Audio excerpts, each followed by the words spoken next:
You It's did a little it. We dark. Let did me turn it. on my, there we go. I made it. Oh, I'm happy that we did it right.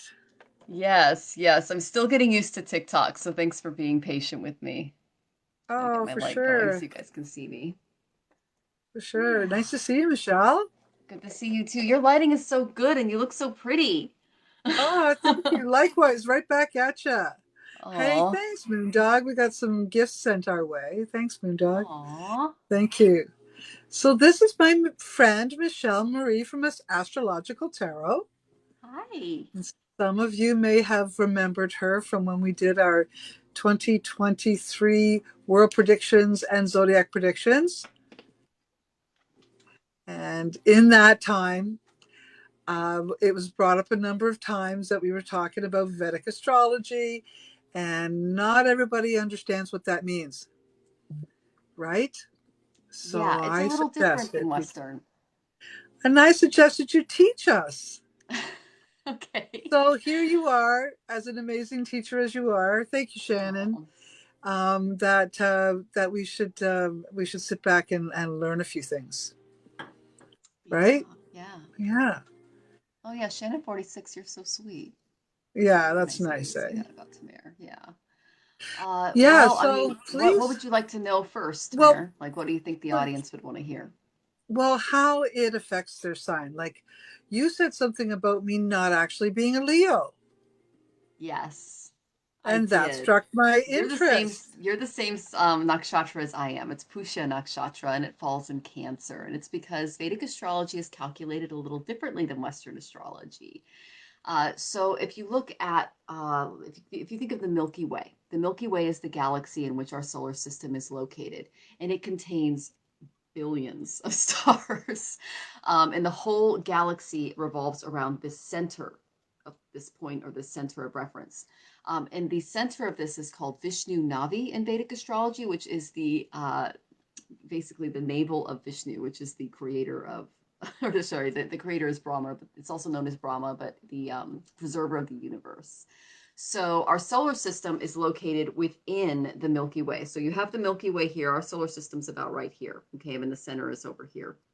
So in Vedic astrology, what we do is we match the, how do I say this? The Earth's points and the other planetary points to that center of the galaxy. And in Western astrology, we match it to the sun and the equinoxes. And so that's why in Western astrology, we also call it solar astrology, because it's all about the sun and the equinoxes that take place every year via the sun. Whereas a Vedic astrology is we look at the stars, the fixed stars in the sky, and we look at the exact measurement of the planet to that star group. And in Western, we would look to the sun for that calculation. So it's just a little bit different. And how do I explain this the better way? So So how there does are then 12 that affect constellations in us? each. Oh, go ahead. So then, is that because? So are you saying then because we look at it differently, we are standing at different reference points when we look Mm-hmm. at the star sign, sun sign? Yes, exactly. So then, So so if I'm Vedic standing over astrology here, is yeah. based on the fixed star constellations. We are looking at the galaxy as a whole in Vedic astrology. Whereas in Western astrology, it's very much based upon our solar system and the way that the sun interacts with the Earth in the orbit So there. It's based on the do you know about equinoxes. sidereal or tropical? Well, tropical is Western and sidereal is considered Vedic. So basically, there are billions and billions of stars, but only a fraction of them are visible from Earth. And so these are basically called the constellations. And these 12 constellations kind of fall uniformly in a circle because the galaxy is kind of in an ellipsis in a circle. Okay. So there we have Aries, we have Gemini, we have Cancer, Leo, Virgo, Libra, Scorpio, Sagittarius, Capricorn, Aquarius, Pisces. So we I have got all of the constellations there. And we put them into sectors in accordance to each of these constellations. And with each constellation, we have a nakshatra, which represents the pada or a section, a little section of the constellation where we can get a little bit more specific.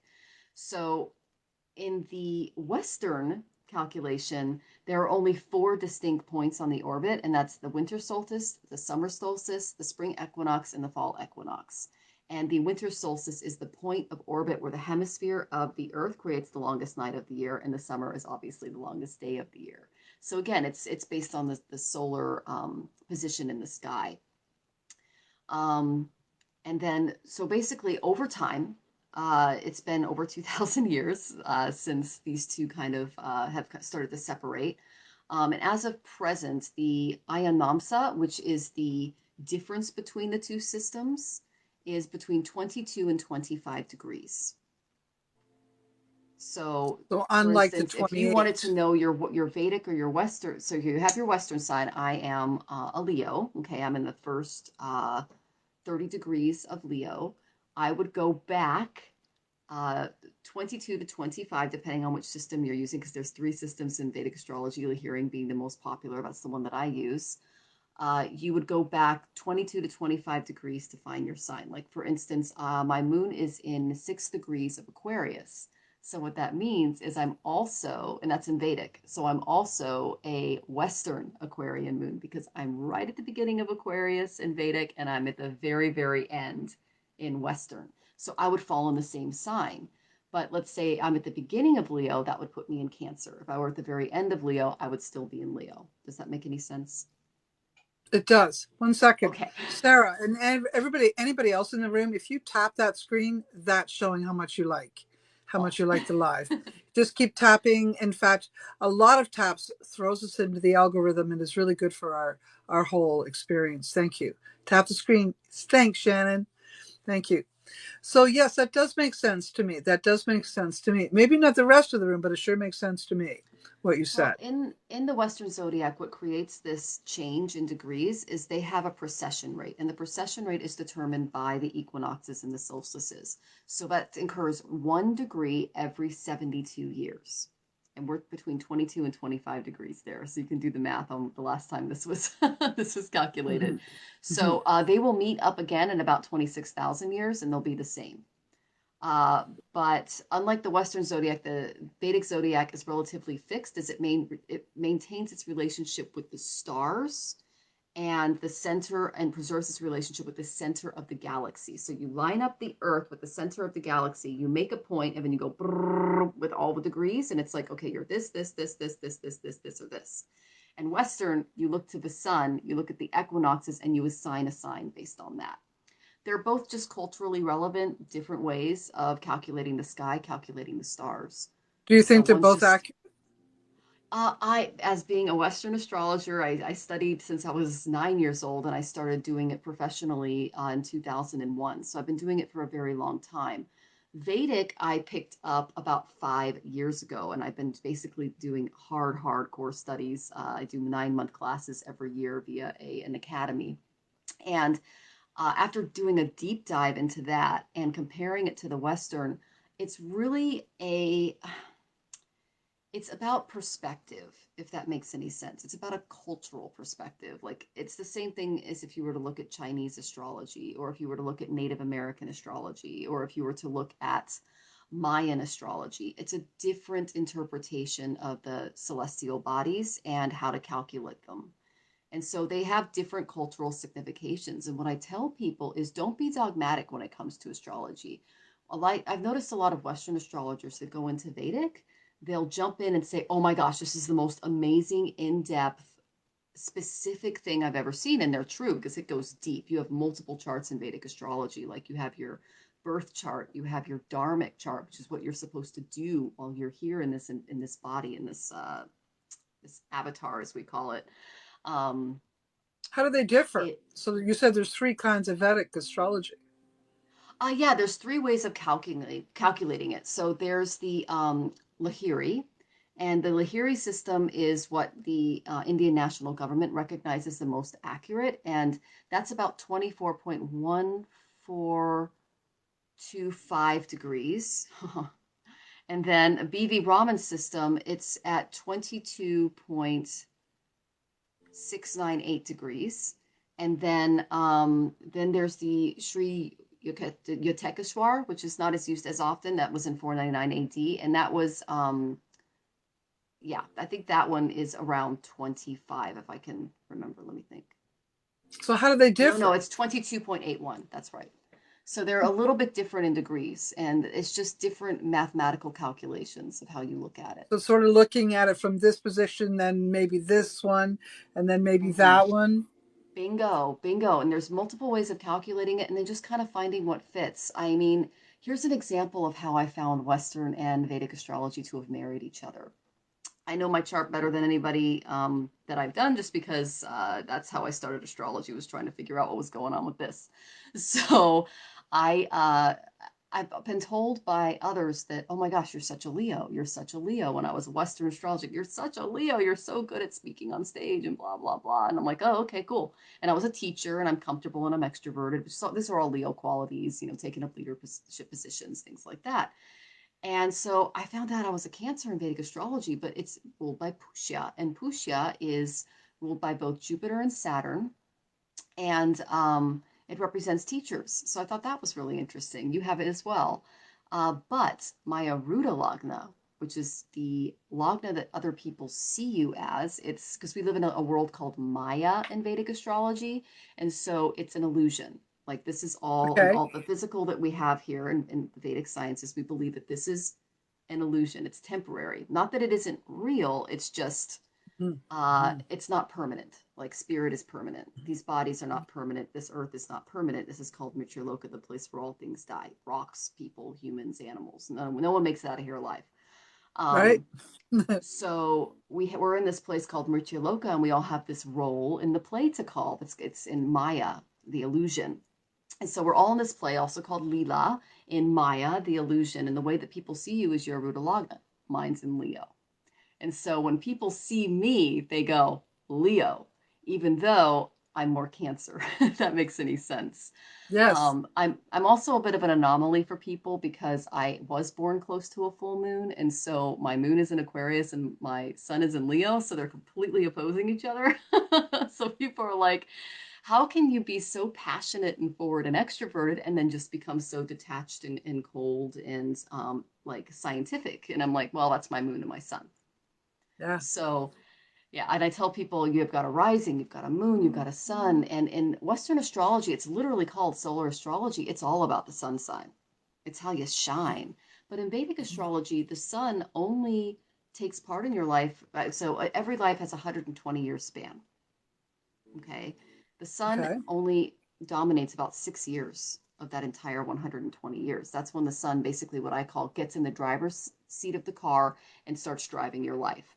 So let's say you're born in Moon Mahadasha. You would take on a lot of the personalities of your moon, and that would go on for 10 years. Then you would enter Mars for 10 years. Then you would enter Rahu for 18 years. Then you would enter Jupiter for 17 years. And so each planet has an assigned sign and an assigned nakshatra within that sign and a pada within that nakshatra, and it just keeps going. It's like down the rabbit's hole. And then there's 60 to 108 divisions deep in the charts that you can. So, like for instance, I can look at your birth chart and it's like this is kind of a snapshot of what you looked like when you landed here. Mm-hmm. And then we go to your D9, which is your dharmic chart, and that tells me how you plan to change on a soul level during this incarnation. Like, for instance, my moon goes from Aquarius to Scorpio. So by the time I turn 36, I should take on more of the Scorpion moon qualities because and I am. I'm a researcher. I'm a Vedic astrologer. I'm very much good. I'm very comfortable with the occult and tarot and everything else, which is very Scorpion. Um, and then you've got, other charts like your Drekana chart. That would be your siblings. You could look at other charts like, let's see, your D10, that's your career chart, your Dasamsha chart. And that would tell me like what the best career would be for you and where your gifts are there. Um, and yeah, it But just keeps this going this on and also on. happens. Doesn't this also happen with the Western astrology? You can look at the chart and find out all of these same things. You can similarly, you would look at like they all contain 12 houses and the houses are Mm-hmm. very similar. So like the first house is the ascendant, your body, yourself. Mm-hmm. The second Mm-hmm. house would be like savings, money, what you put in your mouth, food, things like that. The third house would be your self efforts. In Western astrology, it's also associated with communications. The fourth house, again, home, mother, your internal life, how you live, your Mhm. private life. Uh, fifth house is children and creativity. Sixth house is what they call karma yoga or service to the community. Your seventh house would be marriage or long-term partnerships. Your eighth house would be transformation, death, rebirth, how you change on a soul level and what you kind of came here to do, the really, really deep, dark stuff. It also represents inheritances because that's money that you were given when someone passed away. The ninth house is the father, the guru. It also represents travel, long distance travel in foreign countries. The 10th house represents your career. We were just talking about that, and what planets are there, how they're aspected, etc. Can tell you a lot about your career. The 11th house is your tribe. It also represents elder siblings in Vedic astrology, as well as profits, money. And then your 12th house is loss, but it also represents moksha, self realization, or how you view spirituality. So, and it's pretty much the same in Western and Vedic. Vedic charts are a little different. They come in Eastern, Southern style. I prefer Southern because it goes it goes in one direction. I don't have to uh, kind of try to figure out where. I mean, I know the Kendras are in the middle, but it's just easier for me to read a South Indian chart than a North one because I've dealt with Western for so long. I was going to Um, say, but when you're doing readings, like you did a chart for me, and it took you mhm. a long time. Did you use both of the astrological views, or how did you do that? I did Vedic for you, but I did keep in mind your Western heritage when I did it. So, Mhm. like for instance, not a lot of Western astrologers look at the outer planets because they don't deem them to be as personally relevant. They're more generationally relevant. Well, I think generationally we should be studying that too. And so I'll look at Pluto, I'll look at Neptune, I'll look at Uranus. I find that Uranus oppositions, returns, etc., tend to bring out health problems and things like that. Now, I can look to other areas of the Vedic chart to find those as well, but I like to incorporate the outer planets too. And when we Mhm. did yours, I did keep your Western in mind, but I did almost all Vedic because I wanted to introduce you to the concept and kind of that's what you wanted. Mhm. So it's what you Yeah, for sure, what you asked for for. sure. I love learning. For me, I mean, you You probably saw that do. in my chart. You're very, yeah, you do. You have that. Yeah, I am always, always, always learning. I'll be an eternal student forever. Well, Whether or that not is I'll what be a Pusha is, because Pusha is ruled by the karmic teacher, Saturn, and the teacher to the Devas and the sages, which is Jupiter. And your moon is in Vishaka, which is in Libra, the very, very end of Libra in the Vedic charts. And Vishaka is ruled by Jupiter. But being in Libra, it could make you like guru to, and this is called the Rakshasas, which are demons here. Demons are not horned little creatures running around and tormenting us, even though they can be.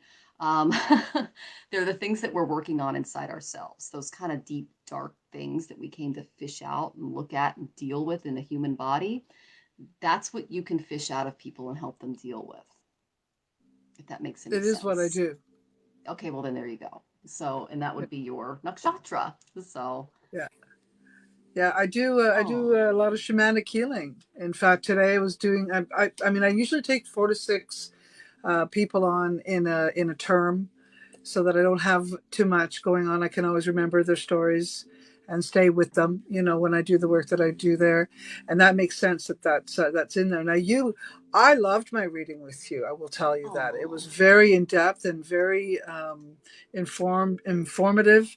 I'm almost not sure what to do with it all because it's that much, it's a lot. right?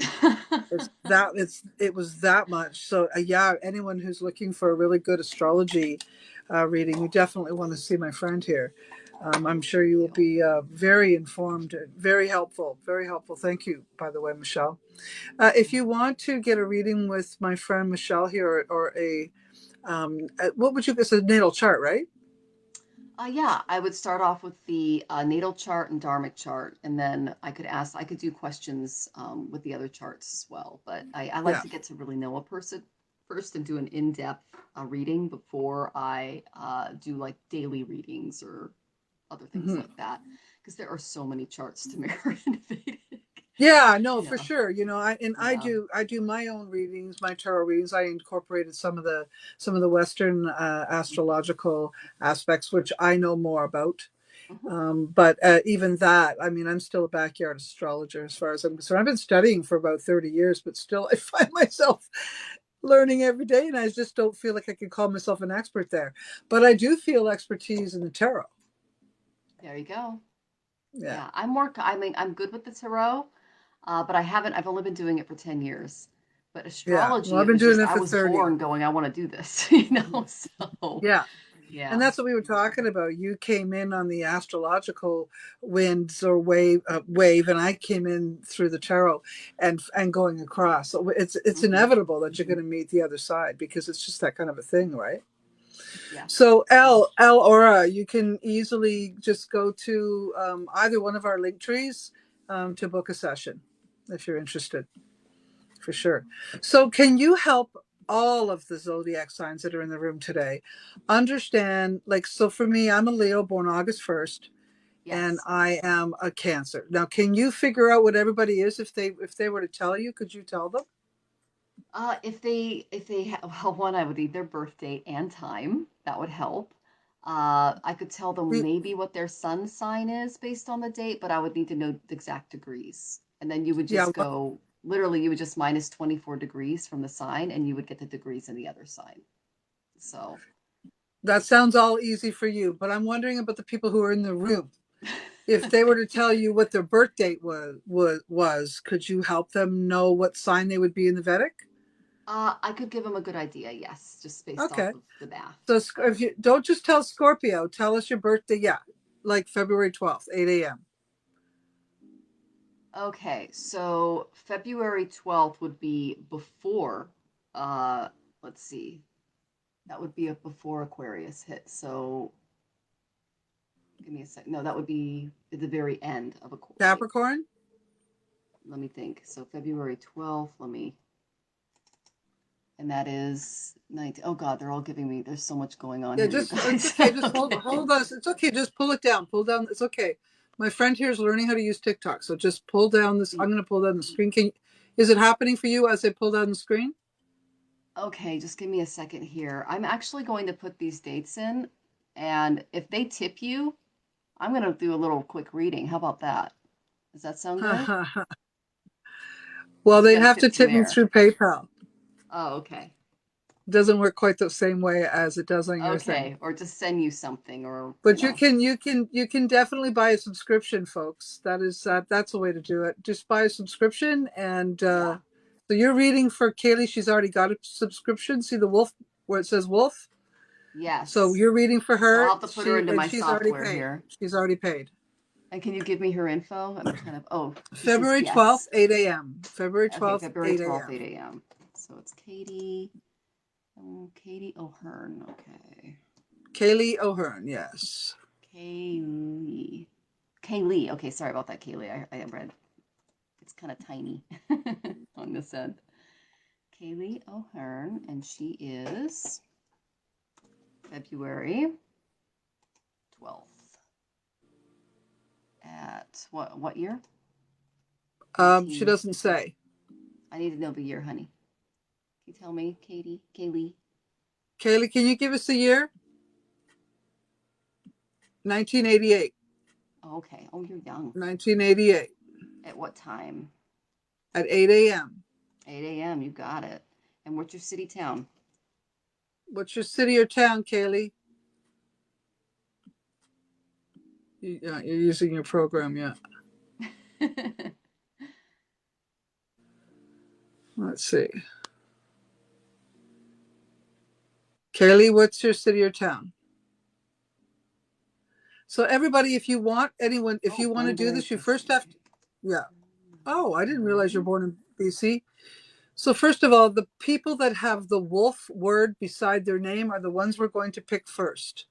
You have to buy Yes. a subscription up at the top. You'll see where it says 1071 and a star. Canada. Buy uh, buy a subscription for $8.95 and you'll be the first one. Then add your birth date, your time, and your place of birth, please. Okay, so I have Kaylee O'Hearn, born February 12th, 1988 at 8 a.m., Burnaby, Canada. Okay, and save.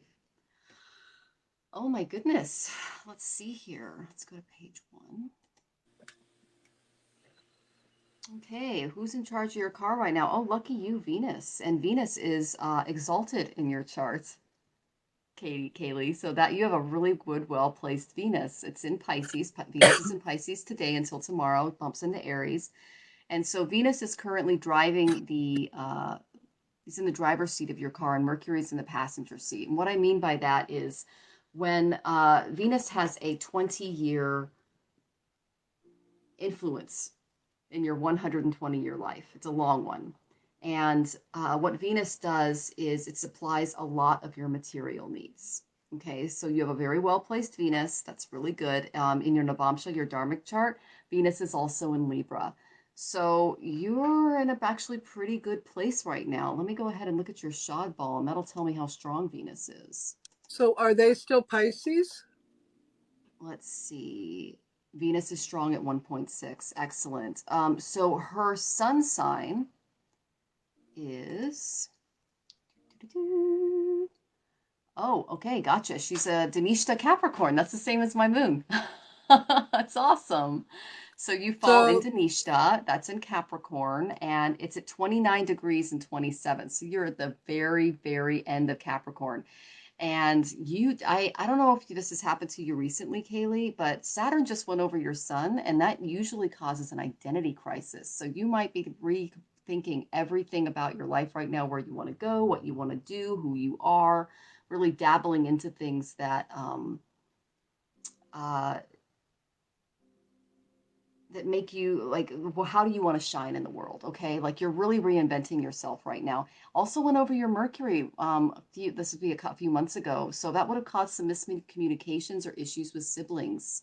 But yeah, the Sun Saturn going over Sun is a big deal because the Saturn is the son of Surya, which is the sun. And they don't have the best relationship because the sun represents kings and leaders, and Saturn represents servants. Now, luckily for you, your sun is in Capricorn. The sun doesn't like being in Saturn's sign of Capricorn, but when Saturn goes over that point, it's not as drastic as when Saturn maybe goes over an enemy house or sign. Okay. Um, let's see. Your original Saturn is in Mula. That's ruled by Nriti. That's the goddess of destruction. So and it's also your Nati Karaka, which tells me you did have, let's see, did you go through Saturn Dasha? I don't think so. You have not gone through Saturn Dasha yet, but you did have a sub Dasha into October of 2019 until December of 2022. You went through a lot of upheavals based on the placement of that Saturn, especially in the 11th house. But that was basically to lead you to your tribe, to the people that you were supposed to be dealing with. Um, let's see. Yeah, your Sun and Mercury are in your 12th house. That could indicate issues with dad or just issues with self-esteem. And she says, interesting. Oh my God, yes, true. Oh, good. Yes, thank you for the feedback, Kaylee. Um, let's see. You've got Jupiter in the 3rd house, which tells me, girl, you're a hard worker. And with Jupiter in Aries, wow. That's the house of self-efforts. And Jupiter really helps you there. Okay. Um, and that's also your Aruda Lagna. So people see you as an Aries. Didn't know that. Let's see, 3, 4, 5, 6, which 7. likely means that she's beautiful. Yeah, Aries. Well, it actually the people could see her as beautiful. Yeah, that's true. That is true. Now you do have a Rahu Venus conjunction in your 2nd house. Rahu is the North Node in Vedic astrology, and it also represents our obsessions, our passions, what we're interested in. Rahu in Pisces tells me you're really into spiritual stuff and studying the spiritual. I mean, that's why you're here, right? Yeah. So that is definitely something that you're studying, that you're into, and it's in your 2nd house. So it's like what you like to eat. It's like what you like to learn about. Okay.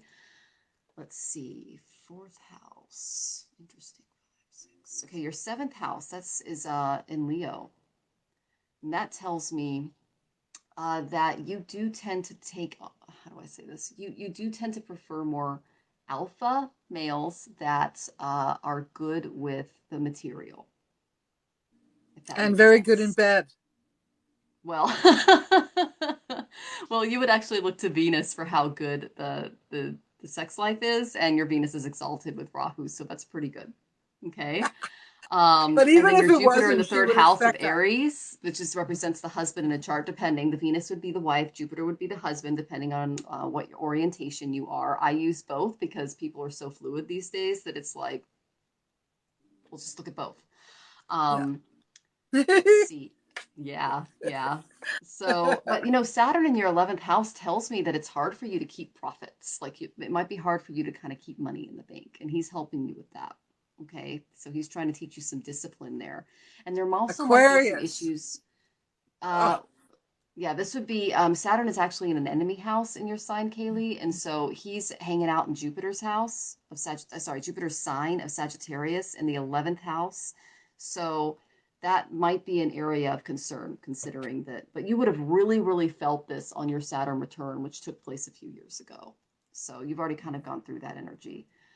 But the most recent energy, like I said in your chart, was like an identity crisis. Like, what am I doing here? What am I supposed to be? Blah, blah, blah. Because Saturn, when he goes over the sun, it's like, how do I say this? So Saturn, his rings are basically moons and other planets that he's crushed and destroyed.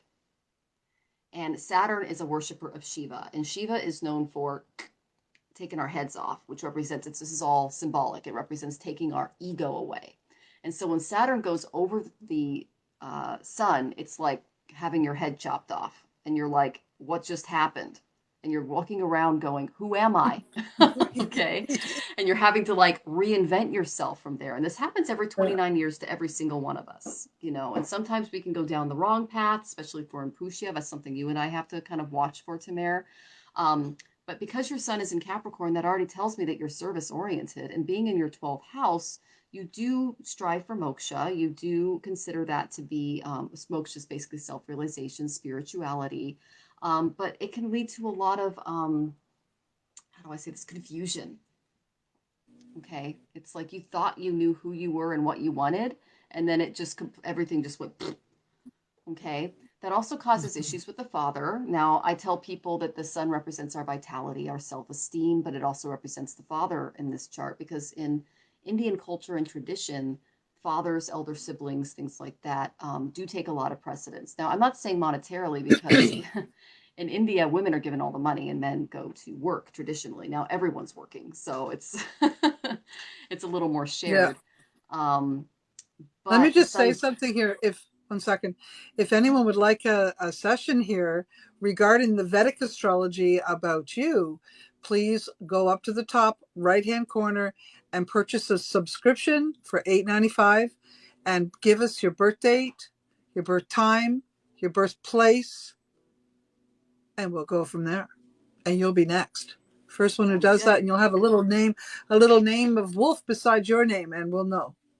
Please go ahead. That's Oh yeah, totally. So your Venus, which is who's in charge of the car right now, Kaylee, is in Uttara Bhadrapada. You see this here? We actually just had a moon near here. So it's basically the power to bring down cosmic rain. Okay, so what does that mean? Well, in a lot of cultures, the farmers need rain in order to live. So what they would do is they would call a shaman out, and that shaman would light what's called a yagya or a fire and produce smoke. And they would do special mantras and make sounds. And I'm sure this happens in Native American traditions as well, too, Tamir. But it's also very common in uh, Hindu or Indian traditions. And that person would call upon the rain and bring the rain through so that the village could have all the irrigation it needed for the coming farming year. So what that tells me is you're a nourisher. You are also very responsible, um, but there is like a how do I say this? There's a level of sacrifice here, if that makes any sense with this particular nakshatra. And because it's in the gunas of sattva, meaning you have a sattvic body, sattva, you have a sattvic mind, but tamas, you have a tamasic spirit, means that you haven't really figured out your spiritual journey yet, and you're here to discover that. I notice a lot of people with their moon here, it, they tend to be atheists, right? But then as they get older, especially when they go through their moon Mahadasha, they start to question spirituality and try out different things. And that they go from tamas to rajas, means they're seeking things. So she says, yes, that makes sense. Yeah. Oh, and someone said rain dance. I love that. That was, yeah, Sarah Williams. Yeah. And so, yeah, so basically, it's a warrior star, which is good. And you're going to find that a lot of your lessons are going to come early in life, but because, um, let's see, you were born in, oh, were you a really early talker, like as a kid? Because Mercury was your first dasha all the way up until 11.9 years old. So that would actually give you more literary abilities than your classmates. But then you might have had some trouble in school and life. This would be in December 27th, 1999. So that's when you started Ketu Mahadasha. 6 months started talking. Yeah, that's Mercury. That's because when you were born, Mercury was in the driver's side of the car, and you were just everything that you had from past lives, communication wise, was in there, ready to go. And so you're a baby just looking around, figuring out the language, picking it up, and you got it so much quicker than everybody else because you started off in Mercury Mahadasha. But you might have run into some problems in December of 99 all the way until December of 2005. So that would have been from the age of 12 to almost 18 that you might have had some issues with, just education, learnings, but that was because Ketu is a highly spiritual planet and he's without a head. And so your intellect was removed temporarily so that you could grow on the more spiritual side of yourself. You might have been into sports, you might have been into other things during that time. But you started your Venus Mahadasha, which is what you're in right now, in December of 2006. Okay, so you've been in this for a long time and you're going to be in it until December of 2026, December 27, 2026. So Venus is a beautiful thing to be in. Tamira, you're in Venus Mahadasha right now. And so I told you, surround yourself with beautiful things, eat delicious food, put a lot of color in your environment, wear the jewelry, put on the dress, because Venus is all about our material desires, okay? Venus is Yeah. also a guru to the demons, like I told Tamir, that's kind of her role. And she is able to then take a lot of the material aspects of Venus and transmute it into a spiritual context to where she can reach out and help other people. So that's just something else to keep in mind. I Um, like to just point out, see how good she is? So you really oh, want to get a reading from my friend here. Very accurate. Now, if, at the very least, don't forget, look up where it says 10/71 with the big star. You click on that area there and you'll be able to buy a subscription for $8.95. If you do that, you'll be next. You'll be next, Boris Lee. Please do that. Just go up to the top right corner all right. and make a purchase of a subscription for $8.95, and we will do a session for you, or my friend here will. We just Yay. need your birth time, your birth date, and your place of birth, right? Yep, you got it. Okay. And Okay. then another thing, Kaylee, is that this is just kind of a warning. You're going to want to watch your health, your expenses. If your father's still with you, pay attention to that. If you have a younger sibling, or especially a sister, uh, December 27th, 2026 is when you start Sun Mahadasha, and it's in your 12th house. That's the house of hospitalizations, loss, expenses. And that's going to go on until December 26th to 2032 when your moon Mahadasha kicks in. So, and that's going to be a little better of a time for you, but the sun Mahadasha might be a little difficult for you. So just watch for those dates moving forward, okay, as far as, your health and loss and things like that. And let's see. Oh, Anisha. Now, there's also something called your Panchanga chart, and what that She is says she it's just your recovered from cancer. oh, you just recovered from cancer. Okay, and that was 4 years ago. Let me take a look at your Varshapal and see what was going on there. The Varshapal actually is your chart of the year, and what that tells me is what you can expect very specifically just for that year. So I'm going to open up that chart. Single year. There you are.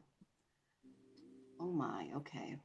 So your Lord of the Year. So I'm going to go back 4 years to see what was going on in your chart to find out what planet was responsible for the cancer, okay? So this would have been 2000 and I'm going to say 19. Is that when that happened? I covered 4 years ago. You recovered. Okay, so I have She recovered, so 2009. she would have had it before that, Michelle. Gotcha. And then let's look at how big Saturn was. Let's go 2 pages here.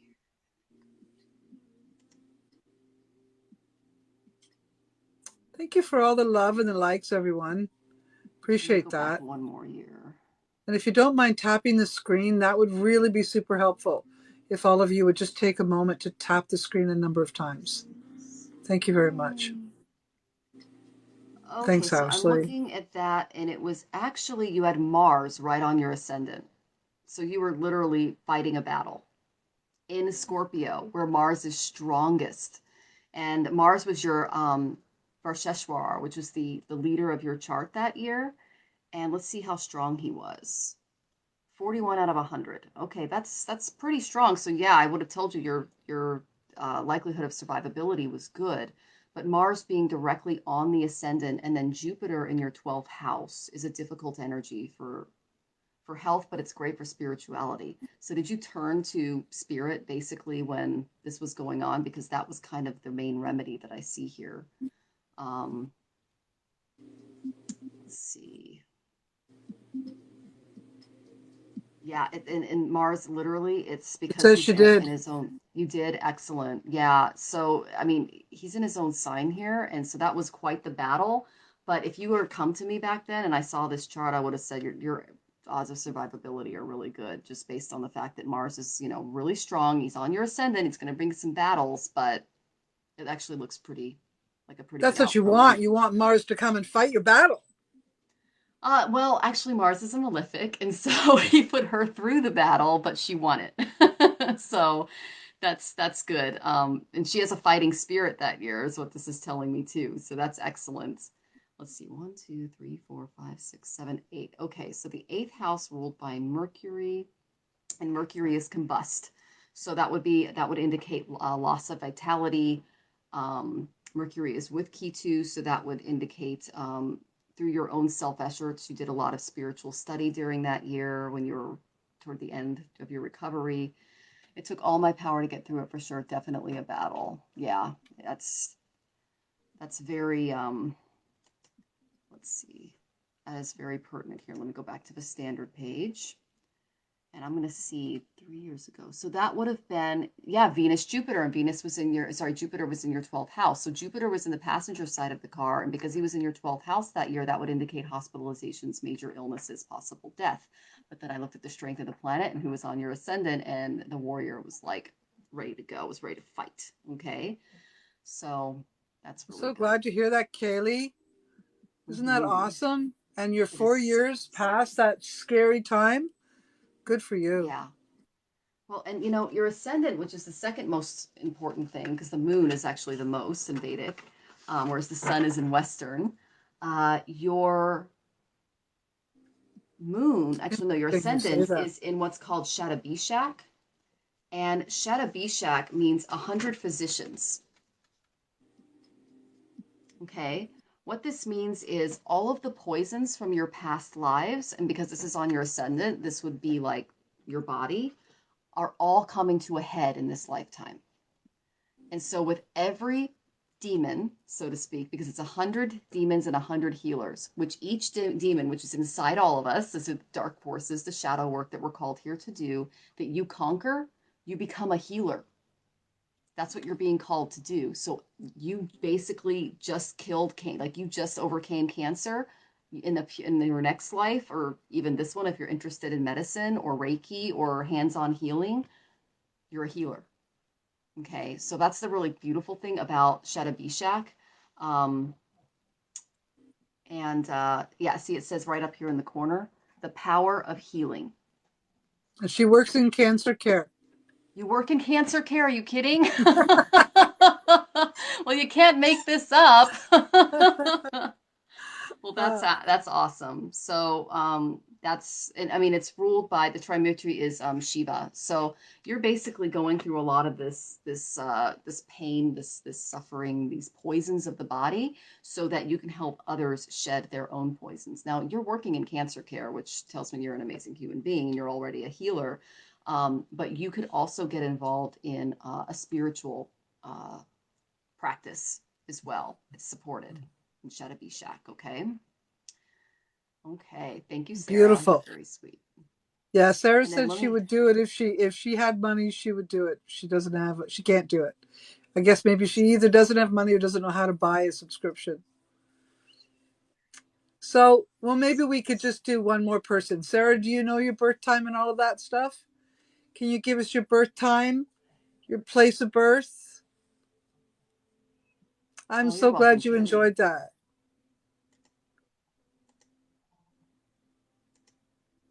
Okay, there's tons more.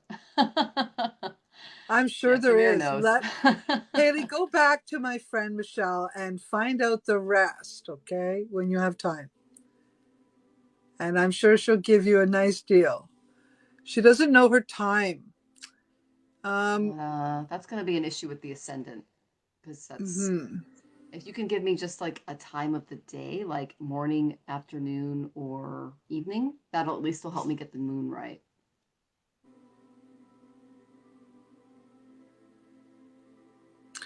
um, I'm not sure when my friend will come back. She thinks it was morning. Morning? Okay, so we'll just say 8:30 and we can change it if we need to. But Mindy, you can Oh, always follow Astrological Tarot, and then you'll have Michelle at your fingertips. And you there you can just go. ask her then. You'll get an opportunity to see her link trees and all of that. Yep, and it's astrologicaltarot.com. Okay, so I'm trying to go up here. July 3rd. Oh, you're a July baby too. I'm the 27th. July 3rd, 1993. Oh, young. She's thanking you, by And the way, Sarah oh, Williams. you're very welcome. I'm excited to do this. And I'm just going to make it 8:30 because why not? And then let's see, and you're in Halifax, okay. Most of my clients are from Canada or New York. So, And you're in the United States, Seattle, right? yeah. I am. I'm in the Seattle area. Okay, here we go. Canada and female. That's actually important, believe it or not. And okay, Miss Sarah. Saving me to file. Okay, we're just gonna assume we know what your ascendant is. Let's see. All right, you are in Moon Mahadasha right now, and your moon is in Mula, ruled by Nriti. That's the constellation that brought us COVID. So you, my dear, have the power to destroy.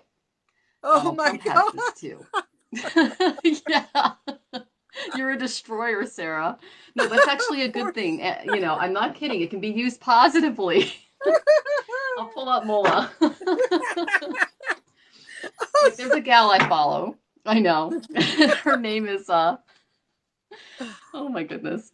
Her name That's is funny. Kitten Lady. And what she does is she basically she saved so many cats it's hard to keep track of. But she is a professional spayer and neuterer of cats, which you would see as like destroying the population, but it's a good thing. So if you are able to channel destructive energy into what you do and what you can accomplish, then it's great. Like I tell people, especially if they have really strong moolah in their chart. Okay. Oh Lord. I love it.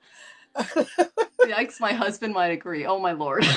Well, Mula actually does have some issues with relationships. And the reason for that is because it's a highly spiritual sign. It's ruled by Ketu, which is headless. Okay. Here's the card for Mula. It's literally the power to destroy. It's ruled by Kali. Okay. Oh yeah. So you can destroy demons too, honey.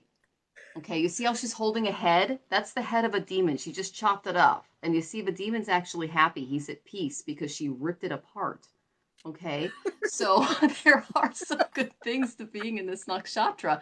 My my younger sister is Mula nakshatra, and she's a professional athlete. She takes all of that energy and just goes, ah, and she went to the Olympics.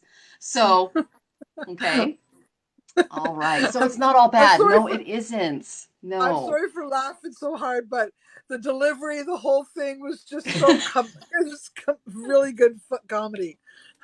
Okay. Well, I'm glad you found it funny. Um, Oh my gosh. But it is the power to destroy. It can be hard, dreadful, and sharp. But it brings about magic awakenings. Okay. It gives you gifts with herbal medicine. So that might be something that you might want to look into.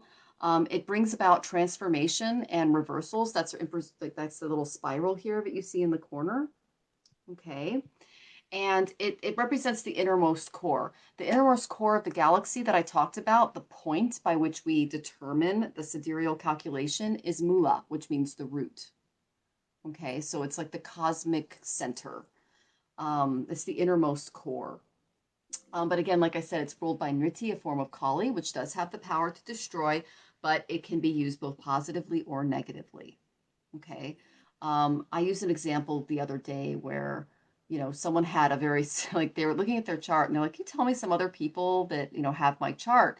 And I said, it varies pretty greatly. And they said, okay, well, how? And I said, well, there's Mahatma Gandhi and then there's Marilyn Manson.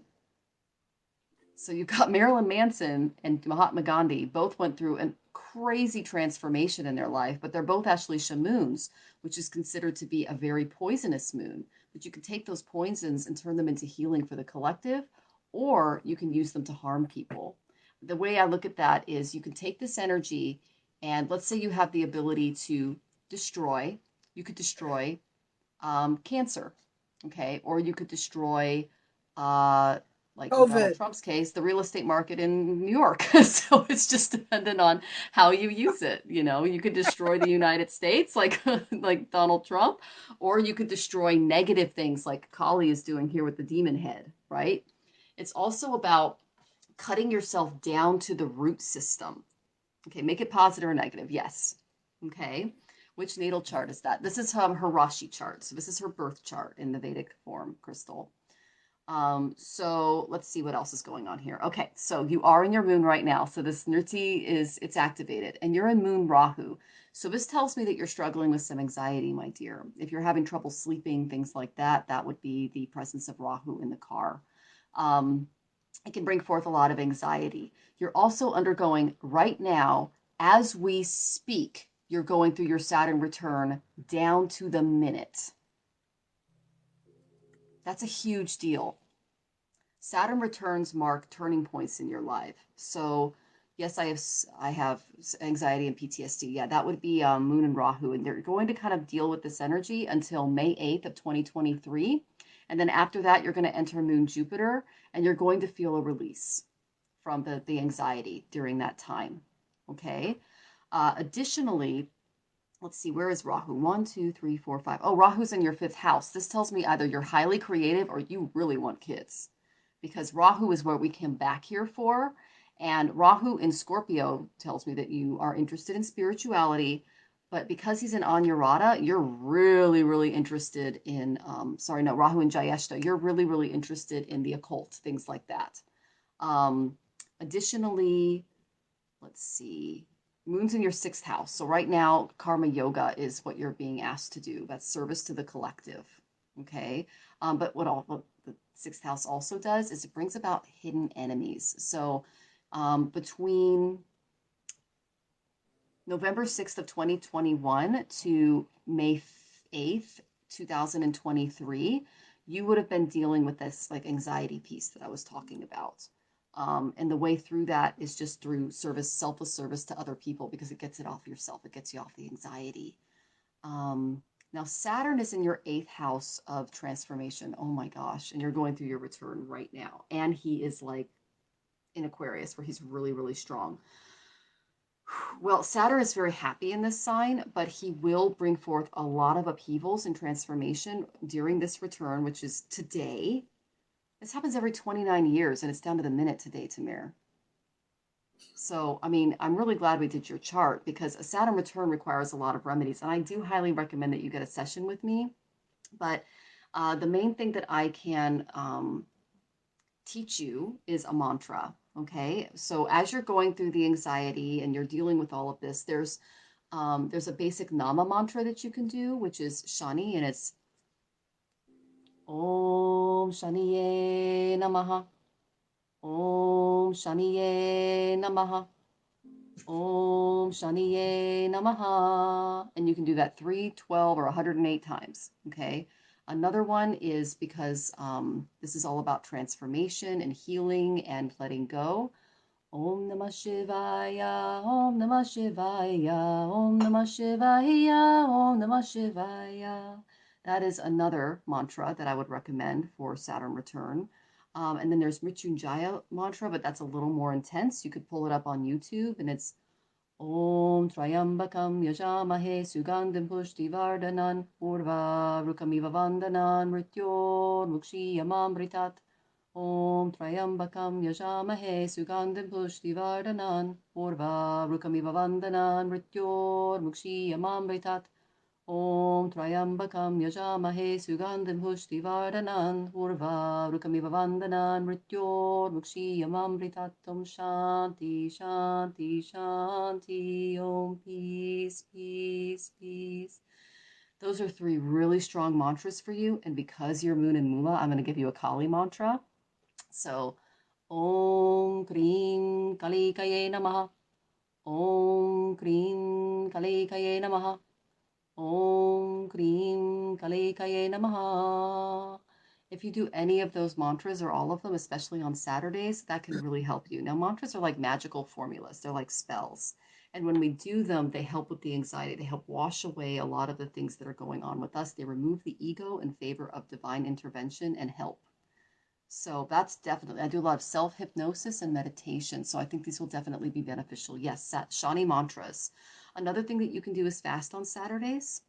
If you struggle with fasting like I do, just uh, maybe don't eat meat that day, for example. Like I'm a vegetarian, but if you eat meat on a regular basis, just cut that out of your diet for the day. If you eat a lot of fast food, don't do that, or don't eat dessert, something like that. Just do a little something for Saturn, showing that you are removing something, you're sacrificing something.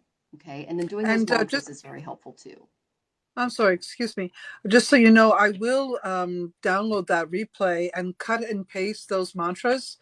And if you would like, I can upload them and post them and tag you. Hmm. And Sarah, Sarah Williams, what's the last? Sarah Williams.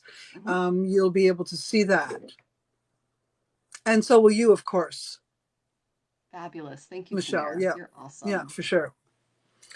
Yeah, those are good. Yeah, I'll Yeah. do that for sure. Now, And there there's are more that people you can here do, asking but for readings. Amira, you're asking for a reading. Mindy asked for a reading.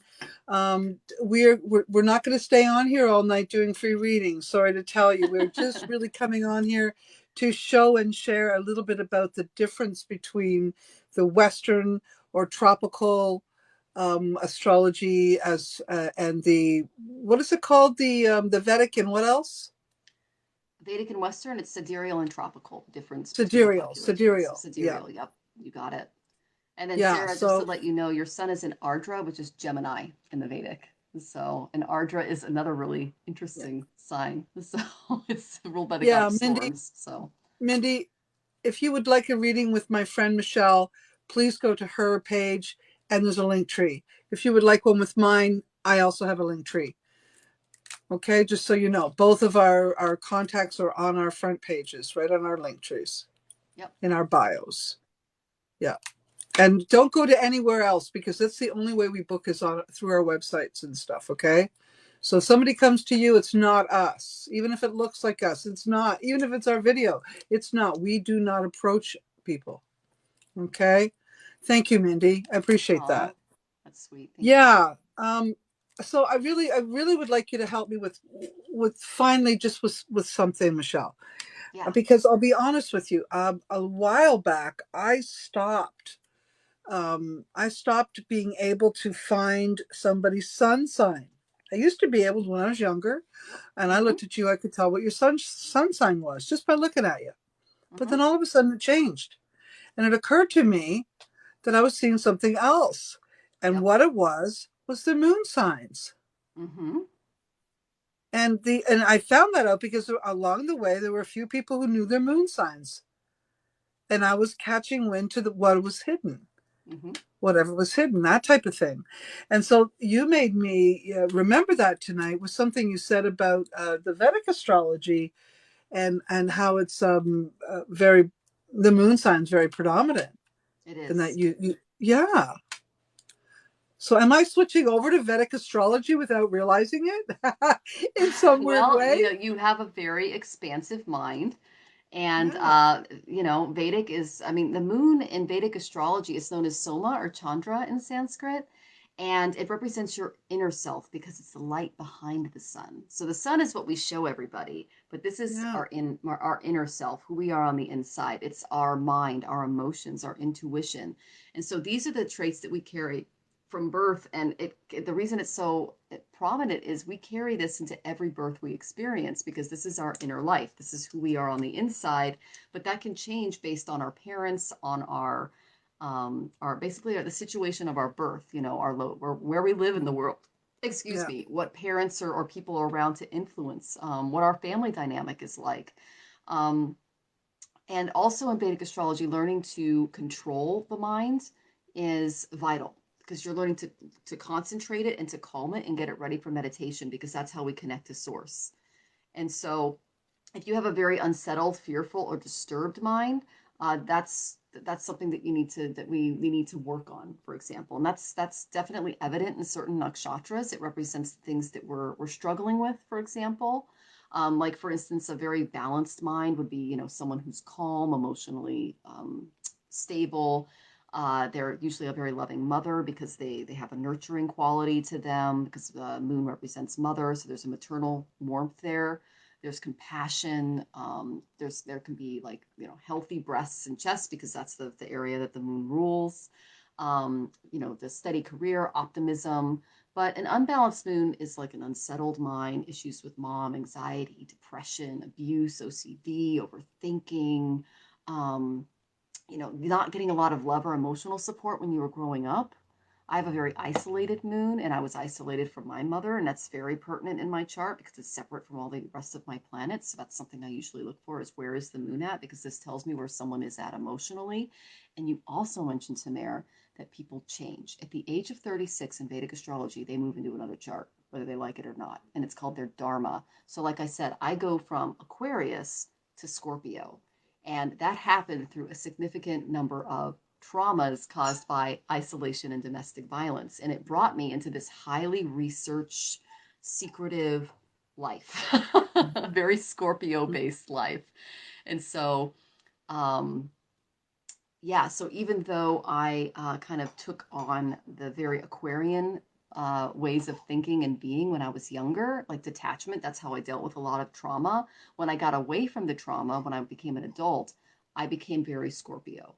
So that's another thing that happens in Vedic that does not necessarily transcribe into the Western chart because they don't look at divisional charts that I know of at least. really. So So what age was that? What age is that happening at? 36, it's your second nodal return is usually when this occurs, or when you get married, because it's the same chart as your spouse. But I'm in my second marriage. It activated in my second marriage. It wasn't in my first, because my first marriage, the person wasn't real. They were a mask. And so uh, it wasn't a real marriage, so to speak. Like, my whole story. It wasn't like a partnership. It was more of a parasitic thing. And so I was still very much me. I didn't change at all. And it wasn't until I got into my second marriage that he gave me the space to change and I guess the safe environment to, and I became Mm-hmm. more Scorpio. So I think that has a lot to do with it. It's maturity too. Like we have to reach a point of maturity before we're able to make that jump. Mm-hmm. So, and all of us go through that. So, Mm-hmm. yeah, So at 37, I opened my first Earth and Sky Connection store. let's look at you at 37. You were in So you were 37 when that happened. You were in Mercury, Jupiter. when that occurred. And let's look 37 for is when I began opening it, and in 1997, yeah, 37. 36 and 37 is when that happened. excellent. So that would have been, yeah, so that would have been Mercury Jupiter. So basically Mercury Rahu and Mercury Jupiter. And in your Navamsha, your Dharmic chart, Mercury is right on the ascendant. And that occurs, let's look at your chart over here. Oh, and Mercury is in your 11th house of profits in your Dharmic chart. So that would indicate when you started actually making some good money. So that's It's good. the truth. Yeah, and he's Yeah. your Maya Karaka, so he can help you make the money and kind of get out of what I call the poverty mindset that I Mhm. saw at the beginning of your life. It was a very poverty. If you have Ascendant Oh, and yeah. Rahu together, I have that in my Yeah. chart too, but it's in Leo, which tells me that there was some major issues with just money and poverty and things like that. But Mercury helped you just fish right out of that. Well, Um, I'll tell you, and as I'm getting older, I'm attracting more and more celebrity type people. It's amazing what's happening. Like, there's so mhm, many things I could tell you, but seriously, attracting a lot of celebrity type people and opportunities to become more known. mhm. So, sort of feel like I have stepped into another era, and I'm You not have. actually. Pardon me. Oh, no, you have. You have. I mean, you have a Yeah. Sun Rahu conjunction in your Dharmic chart, which Rahu represents, well, it could be people in media, celebrities, things like Mhm. that. And the sun is how you shine in the world, and that's in Scorpio. So they see you as like what's it called? A shaman or a spiritualist Mhm. that can help them in their community. So it's there in your Navamsha. And your moon actually moves into Gemini in the Navamsha. It goes from the very end of Libra and into Gemini. So that's a very good transition because you go from air to air, which tells me you have a lot of communicative abilities. You have ability to see two sides of a situation Yep. easily. Mhm. It makes you very communicative and popular. I'm going to go ahead and take a look at your D10, which is how you gain power and status. Oh my gosh, Venus is on your ascendant and you're in Venus Mahadasha right now. That is absolutely excellent, Tamir. I So, feel it, eh? I can yeah, feel and it's it, a and just by Scorpio. oh, good. That's the mystic. Yeah. Yeah, yeah, that's a good thing. And you've got I Jupiter in feel, your second house of savings, so that's big money. yeah, I feel it coming. Actually, matter of fact, someone told me today there's this amazing psychic who is well known and makes like $25,000 a day, Whoa. right? She found me on TikTok and she said I'm one of the most real people she's ever met or seen in the psychic industry. And she booked an appointment for me. And then she booked an appointment for her daughter afterwards. And That's she awesome. said she really liked my style and the way I'm at. And that's what she wanted is somebody who was straight up. And she said a lot of the psychics out there just aren't straight up. Yeah. And she saw it with me. My point is, she says, you could make that kind of money too. And I'm thinking, am I success fearful or something? Because I can't imagine making $25,000 a day. Or can I? Well, Why I'm going to not? work on that. I don't know. I'm Well, going to, you have, I mean, it's just, you do have a Venus ascendant in the Scorpio in your in your career chart. And Scorpios, they're not afraid to basically, how do I say this? If you've ever gone scuba diving or snorkeling, there's a reef bed and then it completely drops out and you can see nothing and then you see these shadows going by. That's where the sharks are. yeah, You have no problem swimming with those sharks. You will go deep and you'll tell people deep yeah. things. That's the thing about And it's Scorpio true. energy. I'm not afraid. I don't feel like I'm less than them when I'm in the same circle with them Hmm. either. I don't feel that. I feel a kindredness. So my point is, I could feel all this stuff coming in last year, and I told my son something's going to happen this year, and it's happening as I described it. And I think it's interesting because I told you I was interested in learning more about Vedic astrology because there's something I've been called to it more than once, and I'm hearing now that it's been calling me in other ways that I didn't know, Mm, such as me being able to see people's moon vibrations and hmm. what is hidden. And often I'm seeing the South Node as well. Hmm. You know, this, the Yep, energy of South Node, where they're coming from. So this is really cool that I can, you know, attach myself to that or figure out what that is. And then there's someone like you to come along and go, and here's why, and what this is. I love it. I love Vedic astrology. I love what you're sharing with. It seems so big though. Like it I've heard is. people say that, you know, it's very in depth. It is. And I can actually see things like getting big for you. Let's see. That would be, it's a little ways off. So it's May 22nd, 2025. You enter Venus Mercury. That's your 11th house of profits. So, you know, it's a couple of years, but it's coming. And I that could know be it. some big energy. Yeah. That can be some really big I energy. welcome it. I welcome it in. You know, Hmm. I think me having to work for money is what keeps me humble. Yeah. So it doesn't just come easy. You know what I mean? Like you got to work it. You got to work it. Hmm. I'm okay with that. I love working with people. And I know you feel the same way. You love working with people too. I do. I really do. I I'm in what you call an introvert, but I like being around people that I choose, if that makes Yeah. any sense. So Well, if I'm like in a really good group of people, I really enjoy it, and I can listen and I can learn some things. But if I'm like in big crowds where there's a lot of noise and a lot of, you know, it just, I'm not yeah, there either. I think we're too yeah. sensitive to that, Michelle. We're like we can feel all of what, you know, I say a lot to other people too, you know, it's not what you say, it's what you don't say that I hear. Hmm. You know, so when we're in a crowded room and there's all this noise and then there's the noise that no one's saying, Yeah, it's it's too almost much. it's deafening. Hmm. It's too Yeah. much for me. And I do have ADHD and I find it difficult. And also when people find out I'm a psychic, then they think you're like a, you know, a bar favor and they're asking billions of questions and you know, you're not really having a good time. You're working. You end Yep. up working again, right? But anyways, there's a lot of people here who want to know how to get a hold of you. I would And like you to talk a little bit about something else too, about your Wednesdays. oh yeah, yeah. And then IMU Collab just paid for a subscription, so we'll probably give you a reading if you want to put your stuff in. So Oh, I IMU didn't see it. I Collab, didn't go ahead see and it. put your birth date, time, and place in, and I'll give you a quick reading just for you, okay? Oh, I missed that So, one. oh yeah, no problem. I mean, we're here to help Tamir, guys. Let's do Thank it. you. I totally missed that. Thank you. And then I'm gonna need your full name too, okay? IMU Collab. Oh, Maggie Walsh. Maggie Walsh is her name. Maggie Walsh. Maggie Walsh. All right, let me just get a new person here. Maggie Walsh. Okay, birth dates.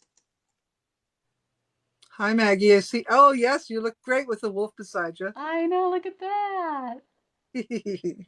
That's Okay, give us your birth awesome. date and your time and where you were born. Thank you for So you, subscription. oh yeah. So you mentioned Wednesdays. I have a show going on every Wednesday. Sometimes Tamara's on. We love her. And basically we just give tarot and astrology readings for people. And it's at 4 p.m. It's every single Wednesday. And it's at 4 p.m. Pacific, 6 p.m. Central, and 7 p.m. Eastern. And we go for one, sometimes up to 2 hours, depending on how the guests can, how their time goes.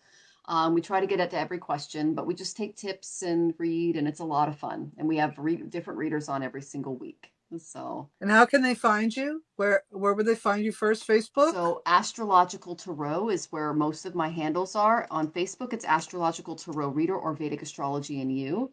And then for my YouTube, it's Astrological Tarot. And you can There you just, go. you know, hit that bell notification, subscribe, and you can join us there. Yeah. Okay, I'm just putting in your information, Maggie. Thank you for subscribing to Tamira's channel. We really appreciate that. And you are Yes, thank so specific with your time, which makes me very happy. I'll be you. able to get really in depth when I know the birth time. Oh, you're from the States. All right. Okay, I've And been don't to. forget to follow Astrological Tarot as well while you're at it, folks. Thank And please you. tap that screen as much as you can. Tap the screen. Oh, we're grateful for Please, you too, please. Maggie. Okay, and save. Okay, Miss Maggie Walsh. Whew, where are you at right now? Okay, so just to let you know, your sun is actually in Cancer and you're in Ashleisha, which is a mystic.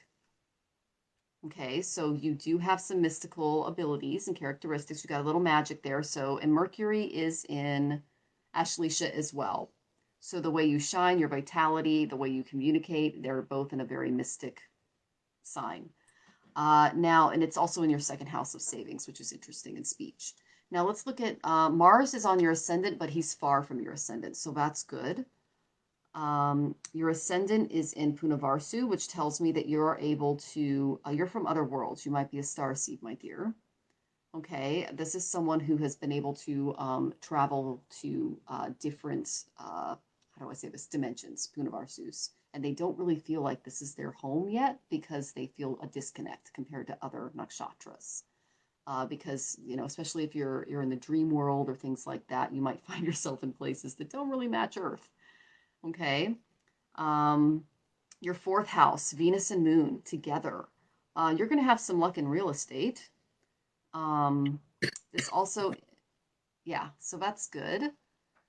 For fifth house, Jupiter, Rahu conjunction in the fifth house. This tells me you're highly, highly creative and you can make a lot of money at that.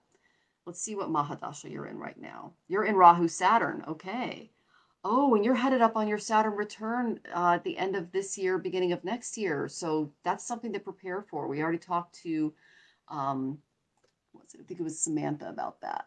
Sarah, excuse me, Sarah, Sarah. We talked Sarah to Sarah Williams. about that. So you'll want to look at those mantras that I recommended for Sarah because you've got a Saturn return coming up. He is with Mandi and Gulika in your chart. 1, 2, 3, 4, 5, 6, 7, 8, 9. Okay, he's in your ninth house. So the best way for you to kind of deal with that energy is to find a good spiritual guru. Okay.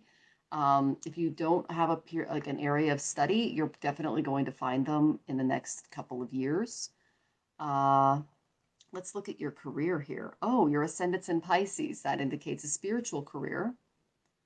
1, 2, 3, 4. Oh, you had some issues in the workplace as well because you have a Rahu Mars conjunction in the fourth house. Okay. Third house is Moon. That's a lot of self efforts on your part. Um, it's interesting that the area of home, Maggie. Let me think here. Oh, I would love Saturn return insights. Okay, so what happens with your Saturn return is it kind of, how do I explain this? It kind of shakes your life upside down a little bit, but it's for your own good. Okay, and Bitmeja, you can receive a reading by subscribing up here, or you can just follow our link trees in our descriptions. Okay, I'm Astrological Tarot, and Tamara White Wolf is Tamara White Wolf. So basically, for your Saturn return, you're going to need to do what's called more karma yoga, which is selfless service to prepare for that, because that's what Shani is all about. He's about getting us off of ourselves and onto serving others. Okay. Saturn falls in your ninth house. And so when Saturn was in my ninth house, I basically found a guru and studied my butt off for 2.5 years that he was there. And it really helped me through a lot of the issues that came my way. Okay, I'm actually going through Sati Sati because he's in Aquarius for my moon. And I had a major thing come up recently. And I'm using astrology and the remedies from astrology to help it. So I'll tell you what I do in the morning because this is what happened to me after my Saturn return. I completely changed my lifestyle. I get up in the morning and I do my yoga asanas. Now, these are like sun salutations, different yoga positions that, you know, get my body ready and stretched. Okay. And it's not about the exercise, it's more about preparing yourself for relaxation and meditation. Okay. So just doing some light asanas in the morning, followed by a mantra practice. Now, I have a mantra practice that I do weekly. I'm creating a deck for it, as well as like an app where people can just log in and do their daily mantras. And the mantras for Saturn are, I already gave them to Mare. There are more, like there's Hanuman mantra and things like that, but just doing a few simple ones can be helpful. And then after your mantra practice, doing something called pranayama. and it's a form of alternate nostril breathing. And so you take your two fingers here, and you take these fingers and you put them down, your index and your middle. You take your ring and your pinky and you put them here on one side of the nose, okay? And then you put your thumb on the other side of the nose. And then you go like this. Hold.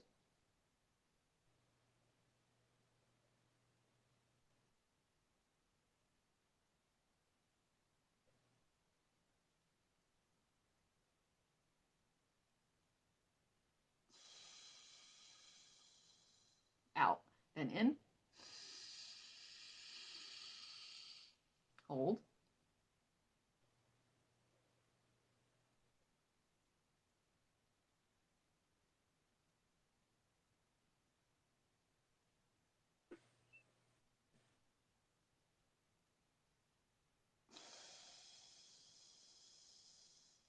So you go in for one, you hold for four, and you go out for two, and you go back and forth. And I do seven back and forth. So that would be one, what I just showed you. And then I do something called Brestrikra, which is a different type of breathing, but that's something I probably teach you in person. Um, After that, I read a little bit of the Gita with my husband, any spiritual text you have in the home. And then we start our day. And then at meals, I also give thanks for the meals. And then, like, if there's little things throughout the day, like a piece of garbage on the street, or someone who is kind of struggling at the grocery store, or a way that you can serve someone that day, even if it's a simple smile. If someone looks sad, Shani likes that. Saturn likes it when we serve others, when we care about our community and we do things for our community. And you might already have a job where you're serving your community, like if you're a nurse or you're a teacher, so you're already doing that anyway. But it's important to just kind of keep service at top of mind when dealing with Saturn, because he's calling you. Saturn rules the 10th house. So he's calling you to your career, and it's outside of yourself. So it's basically taking what you're comfortable with, taking you out of your comfort zone and throwing you in the middle of a room and saying, help these people. Okay. So it's going to be a little uncomfortable at first, but it's basically kind of forcing you to grow up a little bit. That was my experience with Saturn. What was yours like, Tamara, when you were 29, 30, your first Saturn return? What was that like? That's when I moved from the Beaches, Ontario to Barrie, Ontario. And Mm. I picked up and left everything behind. And back then I was I was pretty mixed up. I had a lot of troubles that I was still clearing from a young girl. And I think the move helped me get the gist of the healing started. So when I Wow. moved to Barrie, I really began clearing a lot of the a lot of the unhealthiness, and I aligned with spirituality. So it was huge for me. That's amazing. Mine was too. And just looking at your chart, dear Maggie, you have Rahu and Mars in the fourth house, which indicates, okay, Rahu is like, obsessions, but he's also a malefic. And Mars indicates a lot of battles. Okay, so like a lot of issues. Mars also, especially with opposite Ketu, because Ketu is aspecting Mars, that can bring like war wounds, injuries, things like that. And in the fourth house, that represents home and real estate. And you're saying, I worked as a nanny for many years and I recently just switched to house manager. I have found that I end up with families who have deep wounds. So that would be the Rahu Mars conjunction in your fourth house. That's how you are serving. Um, but you need to be able to create some boundaries there. Okay. Now, your moon is in a really good place. Moon in Taurus is excellent. It's specifically, let's see, and this is in your D10, by the way. This is your career chart.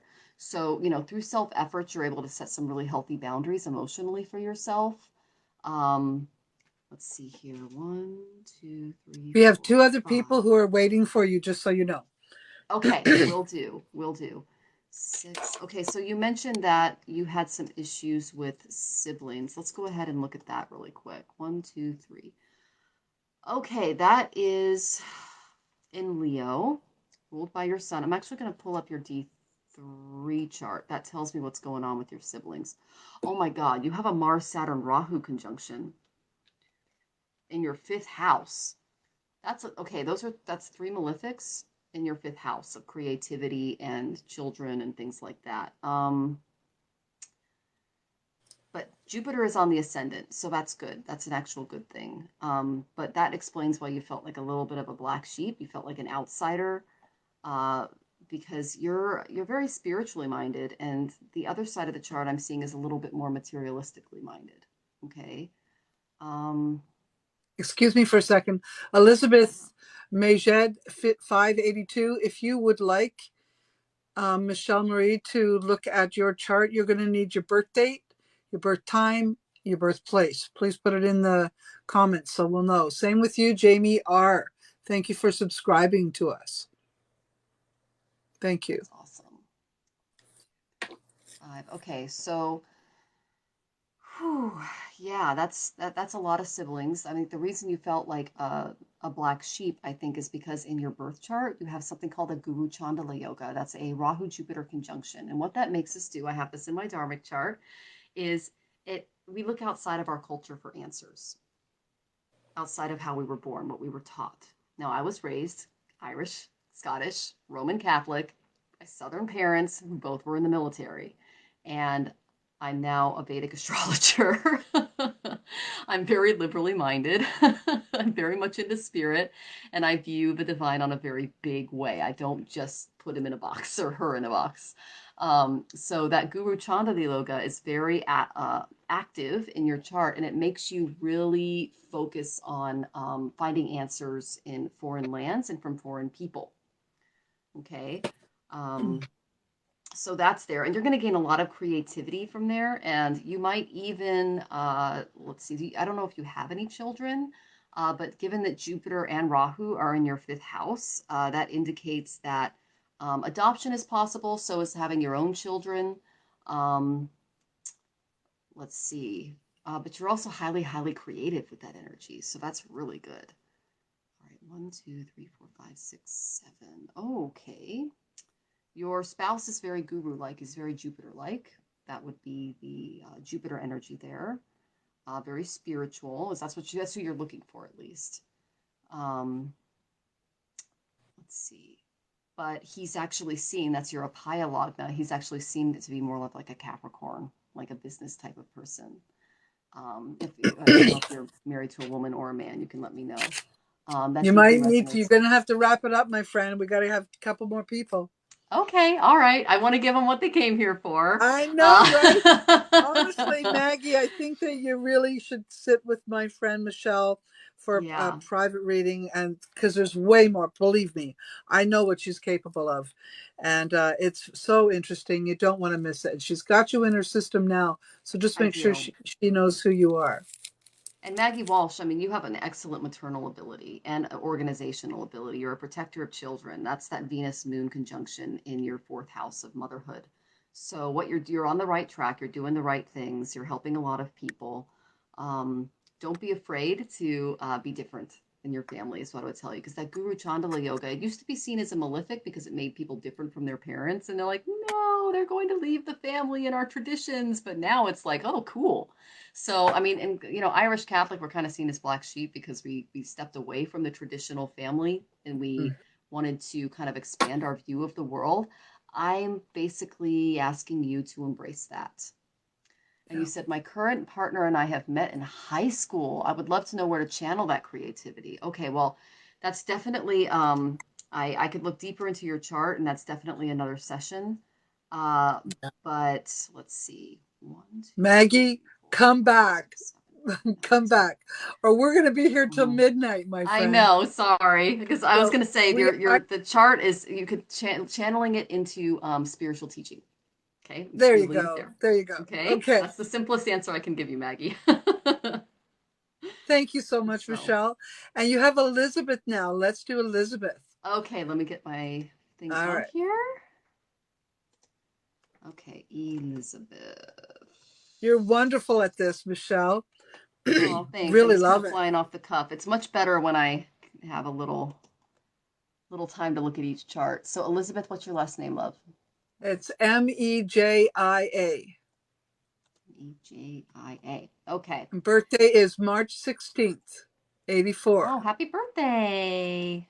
Oh, yes. Happy Yes, yes. birthday. And then time? to I guess it'll be 1427. Oh, thank you for that. You know that. Okay, Yeah. 1427. And city?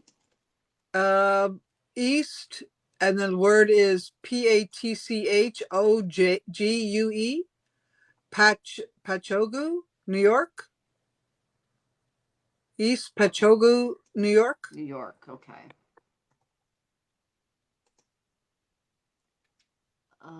Let's see. That's not recognizing that. Let me find something close by there. East Pachogo, New York. Oh, there it is. Patch. Okay, got it. I found it. Okay, we're going to save you to my file. All right, let's see where you're at. Oh, you're in Rahu Venus. Okay, my dear, we have a Rahu Venus conjunction coming up this week. So don't jump into the sheets with someone new. Okay. That's a big deal because Rahu brings karmic relationships and Venus is all about our, no, I'm serious. Like he can bring you the wrong partner and love. So that's just something like right now this week that you really want to watch out for. Okay. Because you got that. Okay. Um, let's see, Elizabeth. Elizabeth, were you planning on that? Let's go to your Rashi. And then let's go to your Navamsha. Okay, making sure I got the right charts open here. Oh my goodness. Okay, let's see. Oh, you've had a past life in war. Interesting. And you're carrying it into this life. And you can best deal with especially if you have a lot of, how do I say this? Dreams regarding bloodshed or war or violence, that's because it's still being carried around in your subconscious. Okay. Now you're not really going through that right now because you're in Rahu Venus, but you did go through that in your 20s.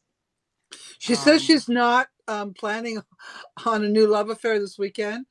oh, She good. just had a breakup. She just had a Oh my breakup. goodness. Well, Saturn is headed towards your Venus. So that's kind of what's causing the breakup energy. When Saturn goes over Venus, he ends relationships. Okay.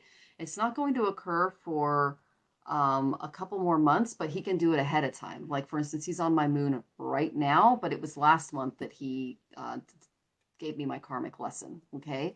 So when Shani or Saturn ends relationships, he's a karmic teacher. So he's telling you that he's ending them.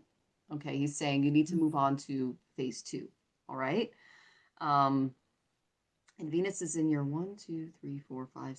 8th house of transformation, which tells me you have gone through so much transformation regarding relationships. I mean, you basically came down here to just figure out how to deal with people. Um, and you're being given a lot of relationships that kind of make you rethink things. Now, right now, because you're in Rahu Mahadasha, he's the driver's seat of your car, he can cause a lot of anxiety. He can cause a lot of psychological issues. And the reason he does that is he's trying to make you build karma to keep you coming back here. Okay? He is the opposite of Saturn. Saturn is having us pay off karma, and Rahu is causing us to take on karma. So be very, very in tune with your psychological state right now. Don't watch too much. Don't put yourself in artificial environments for too long. That includes VR headsets, television, video games, anything that can disturb your mind's equilibrium. I highly recommend solfeggio music for you, sound healing around the house. Just maybe pull something up on YouTube with a good hertz, something healing, especially something that resonates. Additionally, you're going to want to keep your environment, like I said, as calm as possible because Rahu can become very agitated. He can make you restless. He can make you just very anxious, like you overthink things too much. Okay. Um, 1, 2, 3. Okay.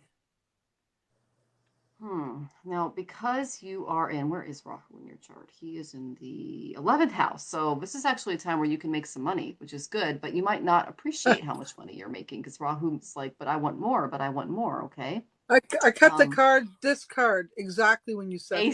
Ace of Pentacles. That's the money card. That's literally gifts from the divine. Um, so, and if you want to know what your sidereal sun is, it's in Pisces and it's in Purva Bhadra, okay? And it's with Mercury there.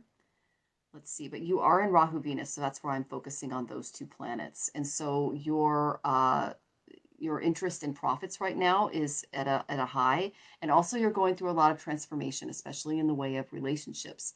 Now, I don't know if you have anyone in your life, like a parent or a grandparent or anything like that, but this could also, this year might be a time where you get an inheritance from a family member. Okay. Because the eighth house, it's not just transformation, it also represents being given gifts of money that we didn't earn through things like inheritance. Okay. Let's see. Yeah, you're well past your Saturn return. You did that a while ago. And your Saturn is actually exalted in Libra, which is a really good place to be. What hertz should Because she be for music? for What music, hertz? She, yeah.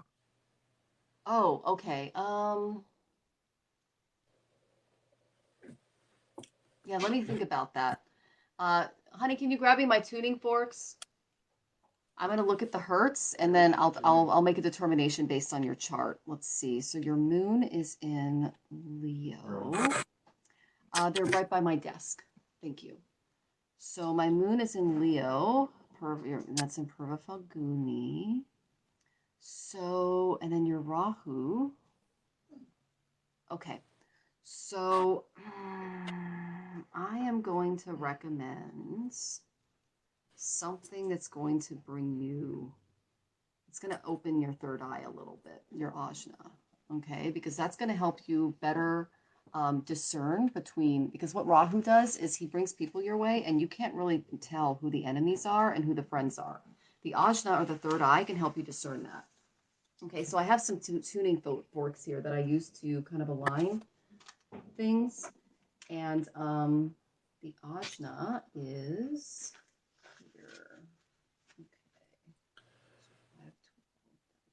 Root to ajna. So here it is. Okay. So I'm going to play this for you, and this is 426 hertz. I would also basically anything between 4 and 500 I would recommend for you. Okay. So I'm going to go ahead and tap this for you, and I want you to put your ear up to the phone. Okay.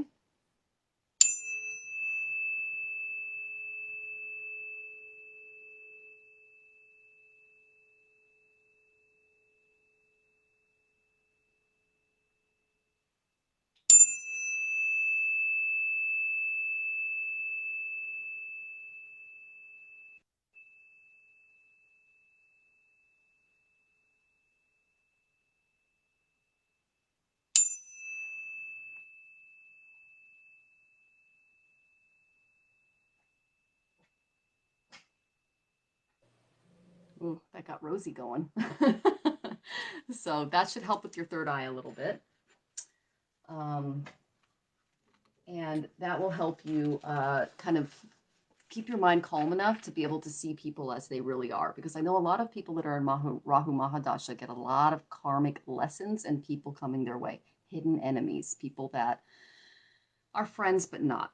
Okay, so you really want to work on, oh, your eyes just turn blurry for a second. You know why? Because your material eyes turn off and this one turns on, because this is the one, this is the inner eye that you need to start looking at people and situations with, because that's what you're being called to do. Okay. And having a calm environment, keeping the mind calm, keeping everything calm. And then the best deity for you is actually Durga. And she can help. She rides a tiger, which represents her ability to control the mind, the most vicious aspects of the mind, which is what Rahu brings up in us, all that anxiety, all that what if, that overthinking, um, that ambition, that need to just conquer the world is there. It's like, you climbed Mount Kilimanjaro and then you're like, well, I've already done that. Let's fly to Mars. It's kind of like that energy. Okay. It's highly, highly ambitious. Okay. So you've got to keep these things. Oh, you found that centering. Good. So I'm going to give you Durga's mantra, and I'm also going to give you Rahu's mantra. Okay. And it's, this is Rahu's. Om Rahuve Namaha. Om Rahuve Namaha. Om Rahuve Namaha. And you can do that 108 times on Saturday. Okay. That's Rahu's day. It interchanges with Saturn for Saturn Day. And then the main Pratyadi mantra that I would recommend for you is Goddess Durga, and it's Om Dom Durgaye Namaha. Om Dom Durgaye Namaha. Om Dom Durgaye Namaha. Okay, so that's another mantra that you can do, and she can help you with she can help you fight the battles of the mind. And then let's see, and then Venus, because Venus is in the passenger side of your card, is Om Shukraya Namaha. Om Shukraya Namaha. Om Shukraya Namaha. And Venus can help you with your relationships and the transformation that you're going through in that area. Okay, so that's there, and those are just a few mantras. There's a whole lot of them, but those I don't want to overwhelm you. So, yeah. And let me see if there's anything big going on in your chart here. You do have a Venus Ketu conjunction in your Dharmic chart, which indicates that you are very interested in spirituality. And you can be a guru to others. I'm going to look at your power and status chart real quick to see what's active there. Okay, now's a good time to find a guru, all the way up until April 19th. So if you're looking for a spiritual teacher or a new practice, from now until April 19th. The reason I say April 19th is Jupiter is going to move into Aries in the sidereal calculation, and he's going to join Rahu there, and that can bring the wrong guru all the way up until October 30th. So from basically April 19th to October 30th, wrong time to find a guru, okay? Now to April 19th, great time to find a guru, okay? So that's, you kind of have a bit of a window there. And a guru is basically just a spiritual teacher, someone that speaks to you. It could be in any kind of healing modality, everything from the tarot to Reiki to sound healing to, you know, whatever really sparks your interest.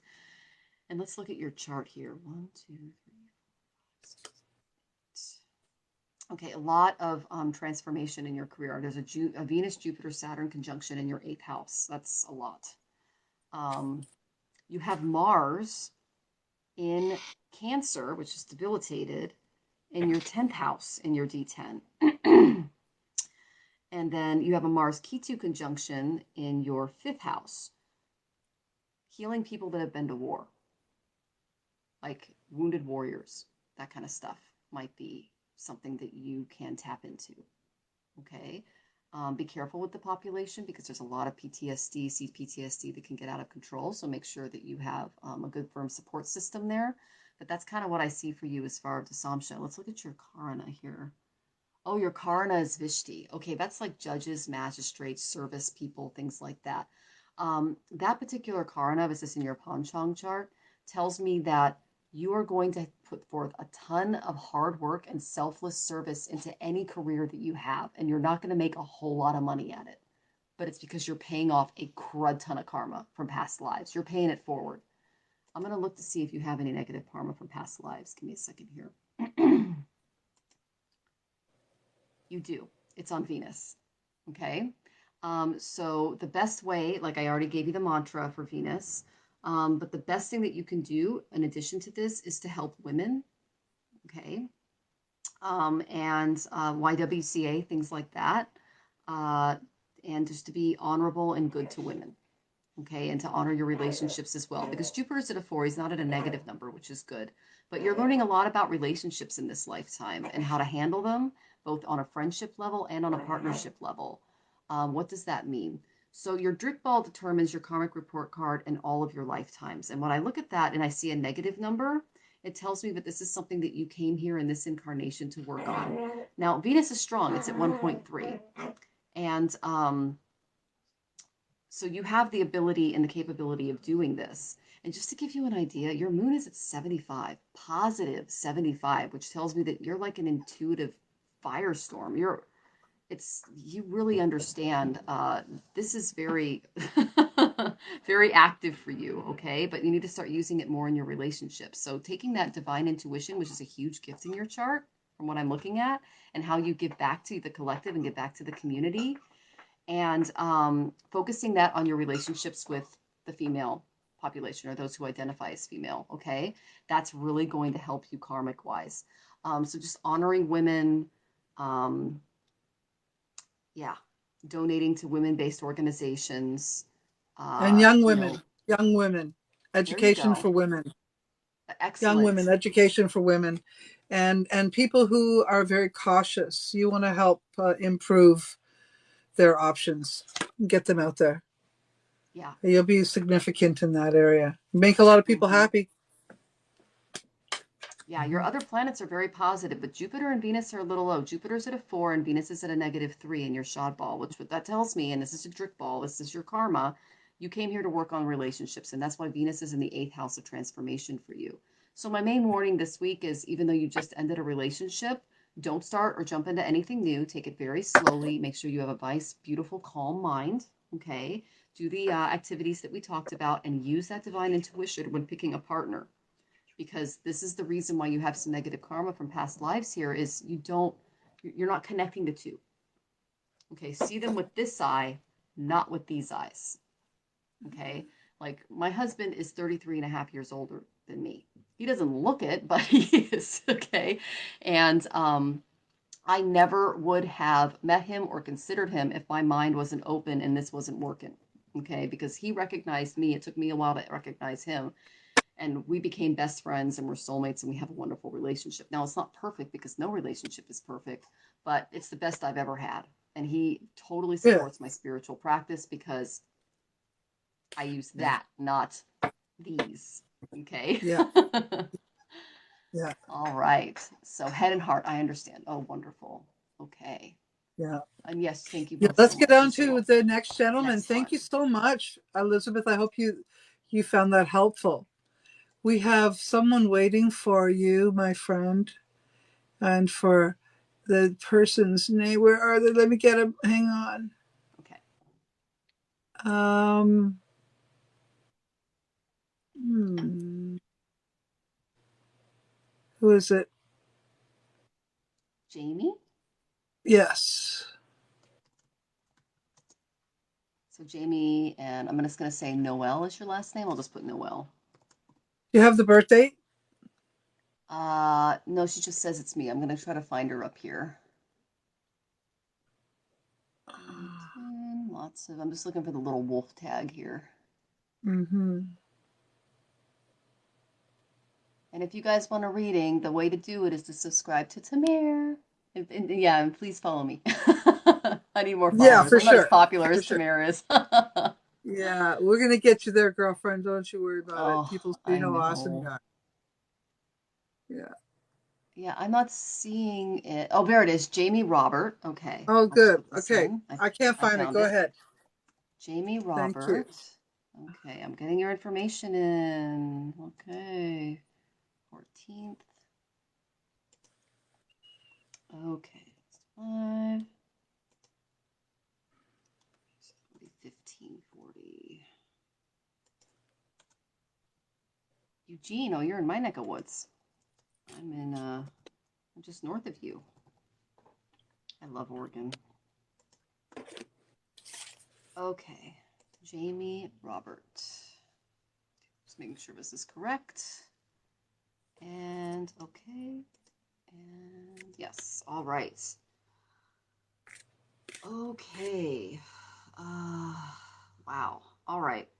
So you're headed up on your Saturn return too. Seems to be a theme.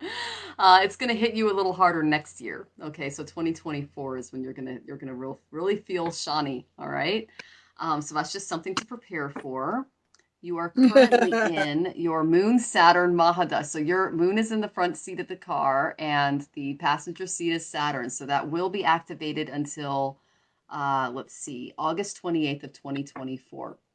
So you've got some interesting energies coming your way. Your moon's in your fourth house. So there's been a lot of focus on home, real estate, and mother. It's in its own sign of Cancer. So this tells me that like the maternal instincts are there. Okay. And your moon is in Pushya. That's the same as our sun, Tamir. So that makes you your inner self. You're an excellent teacher. You're very calm and patient with others. Your ascendant actually is in Aries, and it's in Ashwini. Now, the Ashwini Kumaras are the doctors or the physicians to the Devas, okay?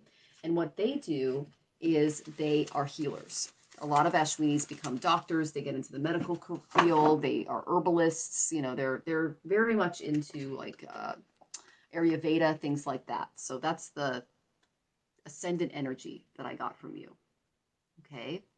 And healing, speed, youthful, movement, physicians, courage, power. It's the star of transport. It's someone who can really, really move. All right. It's Rajas, Rajas, Rajas. So it gives you a lot of energy. And just seeing here. Let's see. All right. So basically, it gives you the power to quickly heal and to reach your desire. So when life hits you hard, you're able to pick up and go. Okay, like you could be hit hard for some pretty big, major physical stuff, emotional stuff, mental stuff, and you're just like you power through it. It's like a horse running through a field. It's Rajas energy. Now, the way I describe Rajas energy is Tamas is like the roots of a lotus. It's in the mud. Okay, it represents ignorance, but you have to start somewhere, right?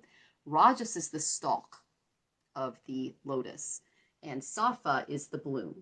Okay, you're very Rajasic. You're doing a lot of spiritual growth in this lifetime, and you welcome it, and you're good at it. Okay. Um, let's see what else is going on in here. So with Moon you're in Moon Saturn. So let's see, Moon in the fourth. 1, 2, 3. Okay, so Saturn's in your 11th house. So the focus this coming 2.5 years is going to be on profits. Okay. Now Saturn is kind of blocking that area a little bit because he's asking you to be more responsible when it comes to your profits, allocating your finances, your expenses. He's very happy in Capricorn, but in Shadabishak, like we talked about that a little earlier, he's going to bring some problems your way, okay? Some darker energies. And these are coming from within you. It can come in the form of an addiction. It can come in the form of illness. It can come in the form of anything that brings suffering. When you power through that suffering, you become a healer in that area. That's the really beautiful thing about being born in Mrityaloka, the place where all things die. I mentioned that earlier, is that we can make immense spiritual growth and leaps here. And so every single thing I tell people, if you suffered, and I told Tamir the same thing, the more suffering, the more spiritual ascension that you've achieved. And from suffering, we can develop our spiritual gifts as well. Okay, so just know that if you come across a few things, especially just lessons during this particular energy, that it's there to help you. Okay, all right. So let's see what else is going on. Let's look at what this is doing for your career. All right, self-efforts. You have a Moon Saturn conjunction with Sun in the house of self-efforts, which is in Cancer, which tells me that you have to basically work your butt off to get things happening right now. Like you have to put in a lot of your own self-effort to make it happen. There's not a lot of outside support coming your way right now, like compared to other people, I should say. 1, 2, 3, 4. Your fourth house is in Jupiter. That was actually the previous dasha, so that would have brought you some working from home energy. And then you hit Moon and Mercury in 2024, and let's see where that goes. Okay, that's when your career house is really going to be activated. Okay, you can expect a huge bump career-wise. Let's see, August 28th of 2024 to January 28th of 2026. That axis will be activated, but Mars is with Mercury, so it can cause some issues there, like people at work that aren't, they have some problems. Okay, so like anger problems, aggression, things like that, overwork, Martian energy. All right. But the Mars Mercury conjunction, especially in Aquarius, indicates that you could also go into something technologically related. Okay, especially because Mars forms a Paravatana yoga with Rahu. He is in the he's in Aquarius and Rahu is in Aries, and so that creates a type of yoga that is really going to fuel your career, especially during those dates that I just gave you. All right. The career for you, like I said, would be something in tech. or technically related, because that's Aquarius. And Aquarians are all about something new, and Saturn just entered Aquarius, so that's also important to note. Um, the last time that we went through this, the internet came out. That's when we had the ding, ding, ding, ding. That was 30 years ago, kids. Okay, so yeah, now we're headed into the world of AI. So what I see for you is, because you're an Ashwini, you got the Shatabishak energy, that's a healer. Okay, and then because you have the that Aquarian energy, that's going to bring tech and it's going to bring a healer. So, and then, oh, Heart, thank you so much. Oh, you were in IT and healthcare. There you go. Okay, so the best time to ask for a raise, or to like look at like furthering your career, like maybe learning something new, because technology is going to explode in the next 2.5 years, and it's going to carry us into the next, like the collective, into the next 30 years. Like, think about how I used to have to write checks and go to the bank and deposit them and write it on a little book before 30 years ago. Okay? Like that's how we used to do money.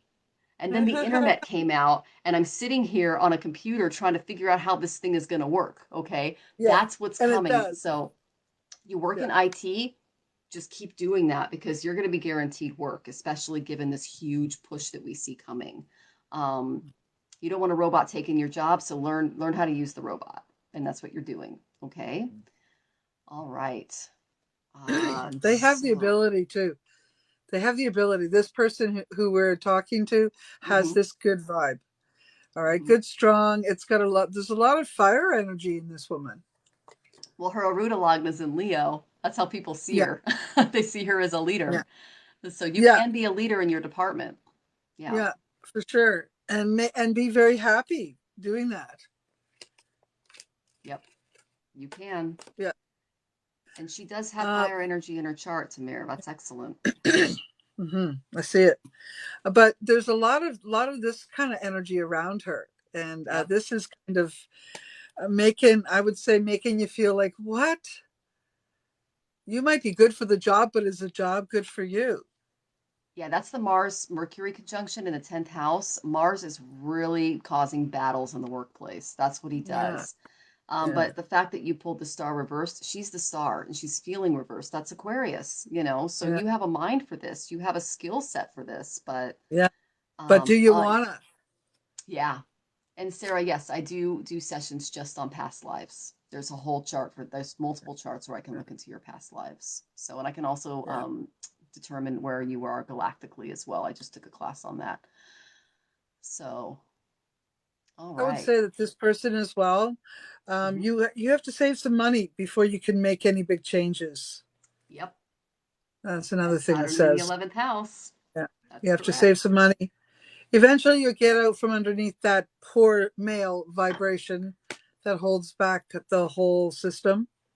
Mm-hmm.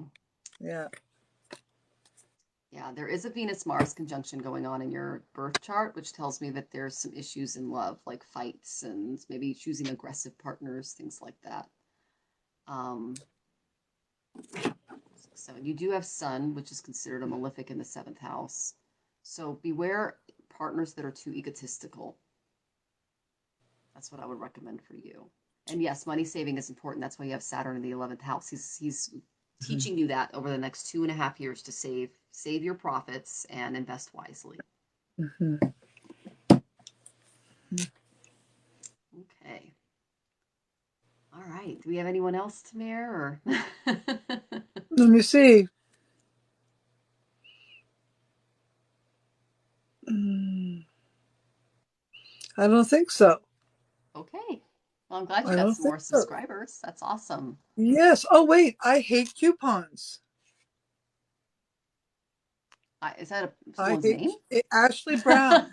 Okay. Ashley Brown. One Okay. more. Sorry, I had a Oh, feeling there no was one more. problem. All right. Her Ashley name, Brown. yeah, September Okay, give me a second. 1987, September 1987. Okay. Gainesville, Oh, no, time. GA, Gainesville. No, no, time. Sorry. I'm sorry. 9:36 a.m. Oh, perfect. 9:36. Okay. And then Gainesville. Okay. Yes. GA. Gainesville, is that New York? GA. Oh, Georgia. Gotcha. That's what I thought. Gainesville, Georgia. Yeah. It was somewhere. Okay. Georgia, Thanks Georgia. for subscribing, Yeah, Ashley. thank you. Thank you. Yes, thank you. There you are. Gainesville. Okay, I found it. Ashley Brown. Add to file. Okay. Holy cow. You have a really packed first house, Ashley. You have Mercury, Venus, Ketu, Sun, Ascendant, Galuka, and Mondi all in your first house. Holy guacamole. And it's in Virgo. This tells me that you are a very, how do I say this? This points to a lot of organization, a lot of neatness. It also is very critical, very organized. Now the Sun Ketu conjunction tells me there's some issues with dad there. They're pretty acute because it's right on your ascendant. Let's see. Mercury is in a really good place though, and he's your Atmakaraka. So this tells me you have quite a quite a way with words, so to speak. That's really where you shine, is with your words, with your language. And people see that because your Arudalagna is in Gemini. So people see you as kind of an intellectual, um, organized, put together kind of person. Okay. And you've got Mars in the 12th house, which tells me that you need to pick your battles wisely. He is in Leo, so he's strong, but you need a partner who's going to respect you and balance out the energies there, because you either are too aggressive or not aggressive enough. And I should say assertive because that's a little more positive, okay, when it comes to your interactions with others. Rahu is in your 7th house. You really want to get married. You really want to find a partnership. And the best partner for you is going to be someone who's spiritual, because you are a very organized material. You guys can balance each other out. At least that's the best partner for you. But the way that people are going to see your partner is someone who's well off, because it's in Libra, ruled by Venus in your 2nd house. Your 3rd house is Saturn. So in your life, you struggled with self-efforts, like things that you've tried to do. And this is something that you have in common with your mother, because this is your Matrikaraka. It's like a lot of self-efforts that didn't result in a lot. They were kind of blocked, but that was to teach you. All right. And then let's see, 4, 5, 6, 7, that's Rahu. Okay. 8th house of transformation is Jupiter. Jupiter's going to bring a lot of transformation your way. He's also your Natikaraka, so that can bring suffering. You're in Venus Ketu right now, but he can also, it's also the house of the husband, so that can bring some issues regarding marriage, relationships, and things like that, just through transformation. The good thing about Jupiter in the 8th house is it can bring an inheritance your way from someone who passed away. And that would be activated during his, the last time that was activated was 2014 to 17. May of 2014 to January 2017, and the next time that happens isn't until April of 2026. So there's a bit of time for that. But right now you're in Venus Ketu. Venus is in the driver's seat of the car, and Ketu is in the passenger seat, and they're both in your 1st house, which tells me that the focus is on you. Okay, you are here to focus, on your spirituality, on your growth, things like that. Again, there might be some things you're thinking about regarding past lives and a father figure in your life, because there's a conjunction between Ketu and Sun there. And the Venus is involved too. So that's a lot of energy in your 1st house. Let's see, your moon is in Cancer in its own sign. So your moon is very strong. It's in Ashleisha. Ashleisha is the sign of the mystic. It's also in your house of prophets. You can make money as a mystic. Okay. Let's see. Let's look at the 10th house here. But communications and writing is your main thing. That, like, you really, really excel there. Communications just in general. Let's look at your powerhouse here. 1, 2, 3, 6, 7. Okay, the focus is on marriage right now, and has been for the last 20 years for you, is kind of developing that part of yourself, because that is something that you're focused on. It also indicates that a business partnership could come your way and be beneficial. But yeah, your 10th house in your career chart is ruled by Scorpio, your moon in Cancer, along with the energy of Scorpio in your 10th house of power. Sorry, your D10, which represents power and status, indicates that something involving spirituality would be very good for you. Now, Saturn is sitting right on your ascendant in your D10 chart, which tells me there's a lot of pressure that can come out of work in your work environment, but it's to basically just kind of get you to work hard. You do have Mars in the second house, so you've got to pay attention to your speech at work. You're like, just be careful of that, okay? Because the walls have ears, okay? Let's see, third house of self-efforts looks good. Fourth house, okay. Is there anything to do with law? Well, Or law would justice or be. anything like that? Or some sort of So I'm currently dispute? working. Yeah, well, you're married. You're in Venus Mahadasha right now, but you're asking about law I'm asking, yeah. in her chart. Yeah. Okay, well, let's see here.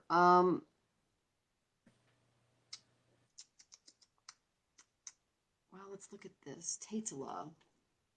So the best career for you, my dear. I will look it up for you really quick. This is actually based on the Karnas. This is going real deep into your chart. It's Tatala. Let's look at that. Okay, so Tatala, which is the Karana that rules your Panchang. It's part of a Tithi. It's kind of a long thing to explain, but Mercury rules it. So you will be intellectually bright or in worldly wise.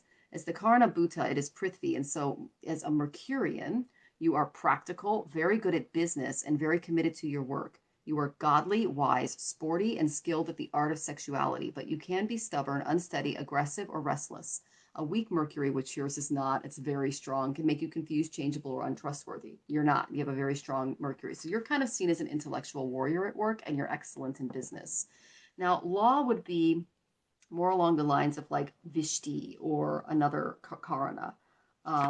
But your strongest one involves communications, the art of communications, because you have a very bright intellect. Okay. So that's if that's what you're looking for, then you're right on track. Let's see. I'm just trying to see if you've said anything. Still trying to figure out what's best for me. I haven't finished school yet. I'm working in business. Excellent. You have a mind for business, my dear, and you're very intellectual. A lot of careers require that, and so does law. So if you just keep This, dedicating yourself to your work and your studies, you're going to do really well. when I say law, it could be, being a support to something in that area. Mm-hmm. Definitely, Mhm. definitely. Mhm. Now you ask about being a therapist. You're going to move into your sun. Um, let's see, your sun Mahadasha on. So sun is going to get out of the car from Venus. So almost the last 20 years you've been in Venus Mahadasha. The major shift coming your way is March 30th of 2024. That's when you're entering sun. And sun in your main chart is in Uttara Phaguni. So you will benefit from helping your husband because that's kind of the sign of having a spouse with, parents with a little bit of with money, or they themselves make good money. It is with Ketu, so there can be some rejection and or spirituality there because that represents both of those things. Um, you could be a therapist. My only warning for you regarding therapy is that you don't take on the energy of your client or clients, okay? Because that is there, all right? You could absorb a lot of that stuff. So I would actually suggest to you keeping it more on an intellectual level and a little less hands off, if that makes any sense, because you do risk taking on the energy of others more than other people. Okay. The way people see you is you're a Gemini. You're a connector. You're a communicator. You're a business person. You're a salesperson. But you have a head for business. You're intellectually very bright. So, um, I editing, also, oh, organizing. mm. I think also there's a fiery energy there. There's something to do with fighting for certain things, or Mm-hmm. being behind certain things or causes, and Mm-hmm. holding space for things that they believe in, maybe some sort of debates or battles. And that's what I'm talking about regarding the law thing. So maybe if it's something you really believe in, or things like that. I don't know, but what I do know is there's good energy behind that, and I see it revealing or assisting in areas where the moon and the judgment card are both upside down. Mm-hmm. So is this going to be a time when they're going to be able to reveal to themselves, like, sort of take that veil off and know things that are for Well, she themselves? could bring clarity in business because she has a really strong intellect, and Venus is in the seventh house of her, which is also in Leo. That's that fire energy that you picked up on in Mm-hmm. her Dasamsha chart, which is career. So that is possible. My only warning when trying to find a career right now is that, like, in addition to what I do now, I work as a search engine optimization specialist. That career did not exist 30 years ago. Okay, we're going to head into a whole new technological boom. And so your job may not exist yet, is what I'm telling you, especially if you have a very bright intellectual mind. You're going to be able to pick up the new stuff like that. Okay. Mm-hmm. Others are going to struggle a little bit more with this. And it's because you have such a strong Mercury. It's just through the roof. Okay. People see that. Now, you do have a Mercury Rahu conjunction in the 12th house of loss and of hospitalizations and things like that. So you can take some of this energy and put it into a healthcare setting. Um, However, I do warn people who are entering the healthcare industry right now. It's become corporatized and it's going through a lot of upheavals, and it can be a very stressful place to work right now. So just, really take a look at your environment before jumping into something like that, okay? Because you're going to need a lot of support in the medical community because as an empath, um, yeah, it needs to, you need to have an environment that's structured, but also where you feel safe to express yourself and to make a difference, okay? Uh, let's see. I see them being able to make some money, though. Oh yeah, totally. Mm-hmm. Yeah. And I So do that is, see these opportunities, gatherings, small mhm. groups, working for specifics, helping other professional people achieve where they need to go by being a support of some sort. Yes, and Mercury is one of your strongest planets. So that, Ashley, that would, anything that involves communication, bringing people together, working in that arena, it's, you've got a pretty big realm of things that you can do. And like I was telling Tamir, we're going through another completely, like for instance, I was a high school English teacher. They had massive layoffs after 2008. So I had to go find something else to do. Well, I went into copywriting and editing. AI is going to take my job. So now I'm learning how to use AI and how to edit and have a job in that area and use it for SEO. So I'm constantly adapting. I'm constantly Yeah, learning. I'm constantly that's good. That's changing. good advice. Good And you advice. have that ability too because your Mercury is so freaking strong. Okay. Your intellect is like, it can pick up on things that other people can't. And so that's definitely something that you can just explore, look into. The place I would recommend you go to is udemy.com, udemy.com. It basically provides you with certifications and programs for a fraction of what a college or certification class is going to cost you. And a lot of those certifications are accepted by different employment agencies, especially if you're working as a contract worker. It's something that I do. Okay. So that's definitely some career advice I have for you. And again, your career chart is really going to activate. Let's see, it's active. It's active right now. You got Venus in that seventh house, which is partnerships. Um, 8, 9, 10. So let's see, 10th house at Scorpio, and then okay. So that is, you're going to find a little bit more clarity job wise, and basically this time next year. Okay, because Sun is with Mercury in your first house, and Mercury rules your 10th house of career. So, and that's also your Arudalog, how people see you. People see you as a Gemini. Like Tamir pulled up that Three of Pentacles. You're really good at organizing people, getting projects going, like project management, things like that. And that software is always changing too. Project management software, it's like once you figure out how to use it, the company's like transiting to something else, which is no problem for you because you have a very sharp and keen mind. Okay. Except that I am seeing a weak spot. Mm-hmm. I don't know. I'm not sure if I want to call it gullibility, but it might be. The wrong kind of energy around you. You have to be careful. If you think you're hearing an untruth, it likely is, but somehow Yeah. you don't want to admit it to yourself. Mm-hmm. And so then self-deception is there, and it's just around this area. Maybe you don't like confrontation. Maybe that's what it is. So you're almost afraid to know a truth. And she So said I'm she's not worried sure, but about that, her. She's see worried what about her I father. have, Oh. Oh yeah. Mm-hmm. Yeah. right? Both cards in reverse. So it's kind of, to me, that's what I'm seeing there. Mm, Yeah. So she says she doesn't like confrontation. yeah. That would be Mars in the 12th house. Like I Hmm. said at the very beginning, you're going to have to learn to stand up for yourself more, especially when Right. going into the workplace, because you Yeah. don't want people to just trample all over you. And your Mars is strong. He's in Leo, but again, he's in that 12th house. So he feels like, what's going on here? You Well, know? that's me. I'm 12th house, born in house of Pisces. I'm Yeah. not that feisty, fighty kind of like. I don't like to fight. Yeah. You know, I'm not that kind I of know. Leo either. We do have a Gordy who wants to do. We've got another subscriber. Okay, and I just wanted to tell Ashley one more thing. You're worried about dad's health. You have a Sun Ketu conjunction on your first house that indicates health problems with dad. Really start paying attention to him this time next year. So you're going to move into Sun Mahadasha. That's going to be March 30th of 2024. You're going to be there until March 30th of 2029.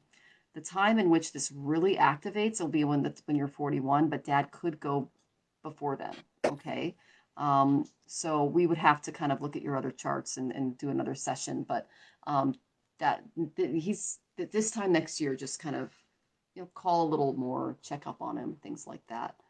Um, and then that's also there's going to be some eclipses next year during that time too, which can bring shifts in health. Okay. All right. It's always been hard for me to stand up for myself. How can I do it better? Remedies for Mars. Okay, that's the best way to do it. Um, so let's see, what's a good Mars mantra? All right, I'll just give you a really simple one. Om Kujaya Namaha. Om Kujaya Namaha. Om Kujaya Namaha. Okay, because Mars is all about our inner warrior and how we stand up for them ourselves. And if someone's bullying you or causing issues, how do I explain this? If you stand up for yourself and they like basically threaten you or your job or anything like this, and you stand your ground and you don't back off, they're going to go find someone else. Now, if they're a narcissist and they enjoy making you upset, just ignore them. What I do is called the gray rock method. I learned this in therapy. You just become the most boring person on the planet. Like they do something crazy and you just go, nah, and just walk away. They expect you to, like, they want this big visceral reaction. They want you to freak out. They want you to, so they can go, oh, look, she's crazy after they did something nuts to you, right? Just go, nah, become as interesting as a rock to a narcissist. It really does work. I watched a friend of mine do it. Like, her husband was dropping off her kids and she was watering the lawn. And this guy's just a piece of work. And he came over to her and he was just like, oh, yeah, blah, blah, blah. I heard you're doing this and you're doing that and you're doing this guy and blah, blah, blah. And she's just watering the garden. Uh-huh. Uh-huh. Hey, kids, how was school? Good. Yeah. Mm-hmm. Hey, blah, blah, blah. Mm-hmm. Uh-huh. And then he just went, well, whatever. And he got in his car and he drove off because he wasn't getting a reaction out of her. So they will find another victim if you don't engage. So don't engage with those people. And if someone's messing with you at work, go to HR and do it diplomatically. Or just say, hey, I have this boundary. You need to respect it. If you can't do that, then we're going to have a problem. Yeah. So Gordy So, wants to be next, and then we're okay. not going to take any more for tonight. I'm sorry to Okay. tell you. Another time, another time. So Gordy Okay. is Goretti, I see it here. okay. Okay, Goretti Tercero. Tercero. Okay. And you are, oh, wait, you're so welcome. Okay, you're welcome, Ashley. All right, so Goretti, it's 417. Oh, you're the same birthday as one of my best friends from high school. 417, and my Reiki healer, 1982. Yep, we were the same high school class, my friend. 11:38. What is that? 9 No, it's not. 9:38. 21. 9:38 p.m. 21. Oh, So yeah. that would be 21. 15, and that would be 38. Okay. 21. Yep. City and town. Oh, Guatemala. Very cool. Nice. I don't have any clients from Guatemala. You do now. That would be awesome. Yes, please, everyone, follow me. Astrological Tarot.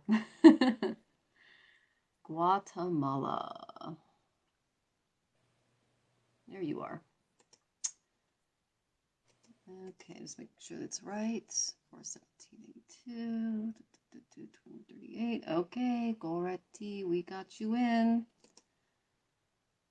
Yep, saving you to file. Okay, okay. First thing that just like screams at me is you have a Saturn-Mars conjunction in your 11th house. So profits have been a problem for you. Money has been a bit of an issue for you. Okay. You do have Jupiter in the 12th house, which tells me that moksha or spirituality is very important to you. Your ascendant, which is your rising sign, is in Scorpio. It's in Jyeshtha. That's highly spiritual. Okay. Second house is Ketu. That's the house of savings, which also indicates that you might not be really great with the moolah. Okay. Something that you're just working on. Third house is Moon. A lot of self efforts. You've spent a lot of time working on yourself. It's in Shravana, which represents the ear of Brahman. So what that tells me is that the best use of your time for your mind and your inner self is to listen to spiritual texts, study mantras, and it's the star of learning. You're a learner. You're a student. You're learning to listen with your divine ears in this particular birth. And it's the one who hears, okay? It's knowledge, wisdom, religion, tradition, preserving tradition, traveling. And it's, so you have the ability to learn a lot. And it's all about mantras, okay? All about mantra practice and mantras. So that might be something that you want to look into. And your power or your Shakti is the ability to connect with other people and to connect like someone with another person. Okay, so you're good at forming connections between people, but don't necessarily have a connection to begin with. And then let's see, what dasha are you in? Oh, you're in Jupiter Rahu. Okay, so Jupiter's in your 12th house. So you've been experiencing some loss recently. That's the house of hospitalization. It's also the house of spirituality. So mantras, you said I do mantra chantings. Excellent. That is a really good thing for you to do. Okay. That's really going to be helpful on your moon, your inner self. Additionally, let's see, your Rahu is in your 8th house of transformation. Okay, so you have had a lot of transformation just recently, is what that's telling me. It started in August 16th of 2021 and it's going to go until January 10th of 2024. All right, so what that tells me is you're going to have some upheavals in your life. You might have some suffering, okay, but doing the mantras, doing the chanting is really going to help you. I already gave mantras for Rahu. Tamara is going to repost those. The mantra for Jupiter, I'm going to go ahead and give that to you, is Om Brihaspataye Namaha. Om Brihaspataye Namaha. Om Brihaspataye Namaha. And you might already know that mantra, but that's something you could add to your repertoire. It's best done on Thursdays. Okay, you can do it 108 times via a mala, looking at a picture of Brihaspati. His colors are orange and yellow, so that's just something that you can do. And so you're going through a lot of spiritual transformation right now. Holy heck. And you're going to go through a massive shift January 10th of 2024. You're headed into Saturn Mahadasha. Saturn. So all the karma yoga that you had in this life and in past lives, you can expect a major karmic dump to occur during that time. This occurs in your house of profits. Okay. And he's with Mars. So there could be some major upheavals, things going on there, but Saturn is your Atmakaraka, so he's basically directing your life so that you pay off as much karma during this life as possible. I'm going to look for some debts here. Okay, I'm Look going at to go to your this. shot ball. Yeah, that's the energy of the chart. It really is. Like, holy cow. So One I thing speak I would light like to, language and my clairs are activating. Okay. I think it'd be good to advise you to maybe move some money before it gets smaller. Yeah, I agree. That's really good advice, Tamir. And you know, the really good news is you have no negative karma in your chart. Like all of your past lives, I'm looking at your drip ball. You're good in the hood. So, And look at this one that comes up at the end. So there you good go. decisions, whatever. You'll be fine. You will. You will. Yeah. And Saturn is there to help you. He's your Atmakarka. He's the king of your chart, meaning the most important planet of your chart. So he's going to help you through this. Yeah. But the reason you're kind of picking up on your clairaudience, clairvoyance, that kind of stuff in light language, that's the Rahu Jupiter energy. Now, Jupiter is teaching you the right things. Rahu is teaching you the wrong things. So you're going to need to practice some discernment when picking a spiritual practice and a methodology, because you can be led down the wrong path. Okay. Um, the most important time to watch for this would be between April 19th and October 30th of this year. Don't pick up on any gurus, even if people are reaching out to you and going, oh, take this class, do this, do that. Really talk to a few people before jumping into anything. In fact, right now is the best time for you to find a spiritual practice that works for you. I've done a lot of healing and past lives healing. Excellent. So just keep doing that because you are really working through some stuff in this lifetime. Now that Saturn Mahadasha that's coming in January of next year, that's going to be a big shift. Let me look to see. Okay, you'll definitely want to save your money because in your house of power and status, you have a Saturn Rahu conjunction in your 12th house of loss and expenses and hospitalizations. Okay, so be very careful regarding like save all the money you've got right now. Don't invest in the stock market right now. If you've got money in the stock market, like I'm not a financial advisor. This is for entertainment purposes only. But what I'm saying is that This your isn't very chart, entertaining. That's not okay, very entertaining. So this is not necessarily for that. But the yeah, point is, it's your decision, always is. Take responsibility. And if you've bingo. got a gut instinct that tells you to move your money, just do it. I would agree with you if I heard you. If you said that to me, I'd go, yeah, that's a good idea. Yeah, Rahu Saturn in the 12th house in your career chart is like that's major losses. Okay, so you can expect a little bit of that actually right now, all the way up until big in 2024. Like when my husband hit his Saturn Mahadasha, that was 2008. All of his money was in the stock market. He lost everything. Okay. We do have another 2008 coming. I'm just letting you know, astrologically, we do. It might manifest a little differently, but it's a coming. Okay. COVID caused a lot of that worldwide for us. Yeah. So that's the major energy I'm seeing. Now, Saturn does go into your, let's see, 1, 2, 3, 4, 5, 6, 7, eighth house. Oh God, he goes into your eighth house of major transformation in your dharmic chart. So you're going to go through some upheavals. It's going to be kind of like a, can it be no financial loss? Oh, we all, it costs money to be here. So there's no such thing as no financial So loss. you know But what though? um, It could be attached to this. There is this possibility. yeah. It might be someone you're watching, not necessarily you. Hmm. Now, Well, it despite is what in I'm her seeing here, chart. and yes, in the end, it could affect them, but I'm seeing that it Um, could be more than just them, there's themselves. So, is it possible somebody else's investment, or well, that's usually the eighth house, and this is occurring in her 12th house of loss. Okay.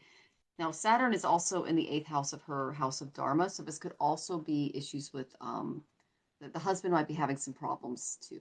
Mhm, Okay. If you have a husband or a wife, mhm, your partner might be having some issues. mhm. Okay. Transformation wise. Now, you do have Jupiter on the ascendant in your D9, which is but just tons of benefic yogas come out of that. So that's really, really good. And you are married. Okay, so this would be the chart that Yeah, I'm looking at. This does yeah, indicate a good marriage with Jupiter ascendant yeah. there. Four of Wands. There's good Hmm. opportunity there. Good, solid energy. I'm Very glad to much. see that. I think what Um, I'm seeing here, though, is some problem financially. I agree, some sort of yeah. money issue, and it may very well affect the partner, which obviously is going to affect you. But just so you know, Okay. Okay. Well, let's look at this. Let's see. The partner, let's see, one, two, three, four, five, six, seven. Yeah. So, the partner has Ketu in the 11th house of profits. That's the Dharmic chart. So that's another indicator of issue. So just both of you, because you are a married couple, really, really, really watch your finances and where you're putting them. And personally, this is what I do. I put my stuff in a high yield savings account because the interest rates are just going through the roof right now. You can get one for almost 4% in the United States. Another place to get one is Ecuador. They have 8% rates on their savings accounts, which is pretty amazing. But just do your research, maybe talk to a financial advisor, and just be very in between now and April 19th, just be very careful about you can get really good advice now, but after April 19th till October 30th, you might get some bad advice. So just be wary of that. Use that third eye to kind of discern what's going on. Again, I hmm, looked at your drip ball and you don't have any negative karma from past lives, good. um, which is really amazing. And you do have high degrees on a lot of your planets, which tells me you're a mature soul. So you can handle this stuff. The Hmm. only planet that has trouble handling this is the sun. Okay. The sun is the lowest degree in your chart. And so you may have some issues with, how do I say this? Ego expressing yourself. Okay. Additionally, sun is an Ashwini, so you are a natural healer, but there there's some maturity that needs to happen there.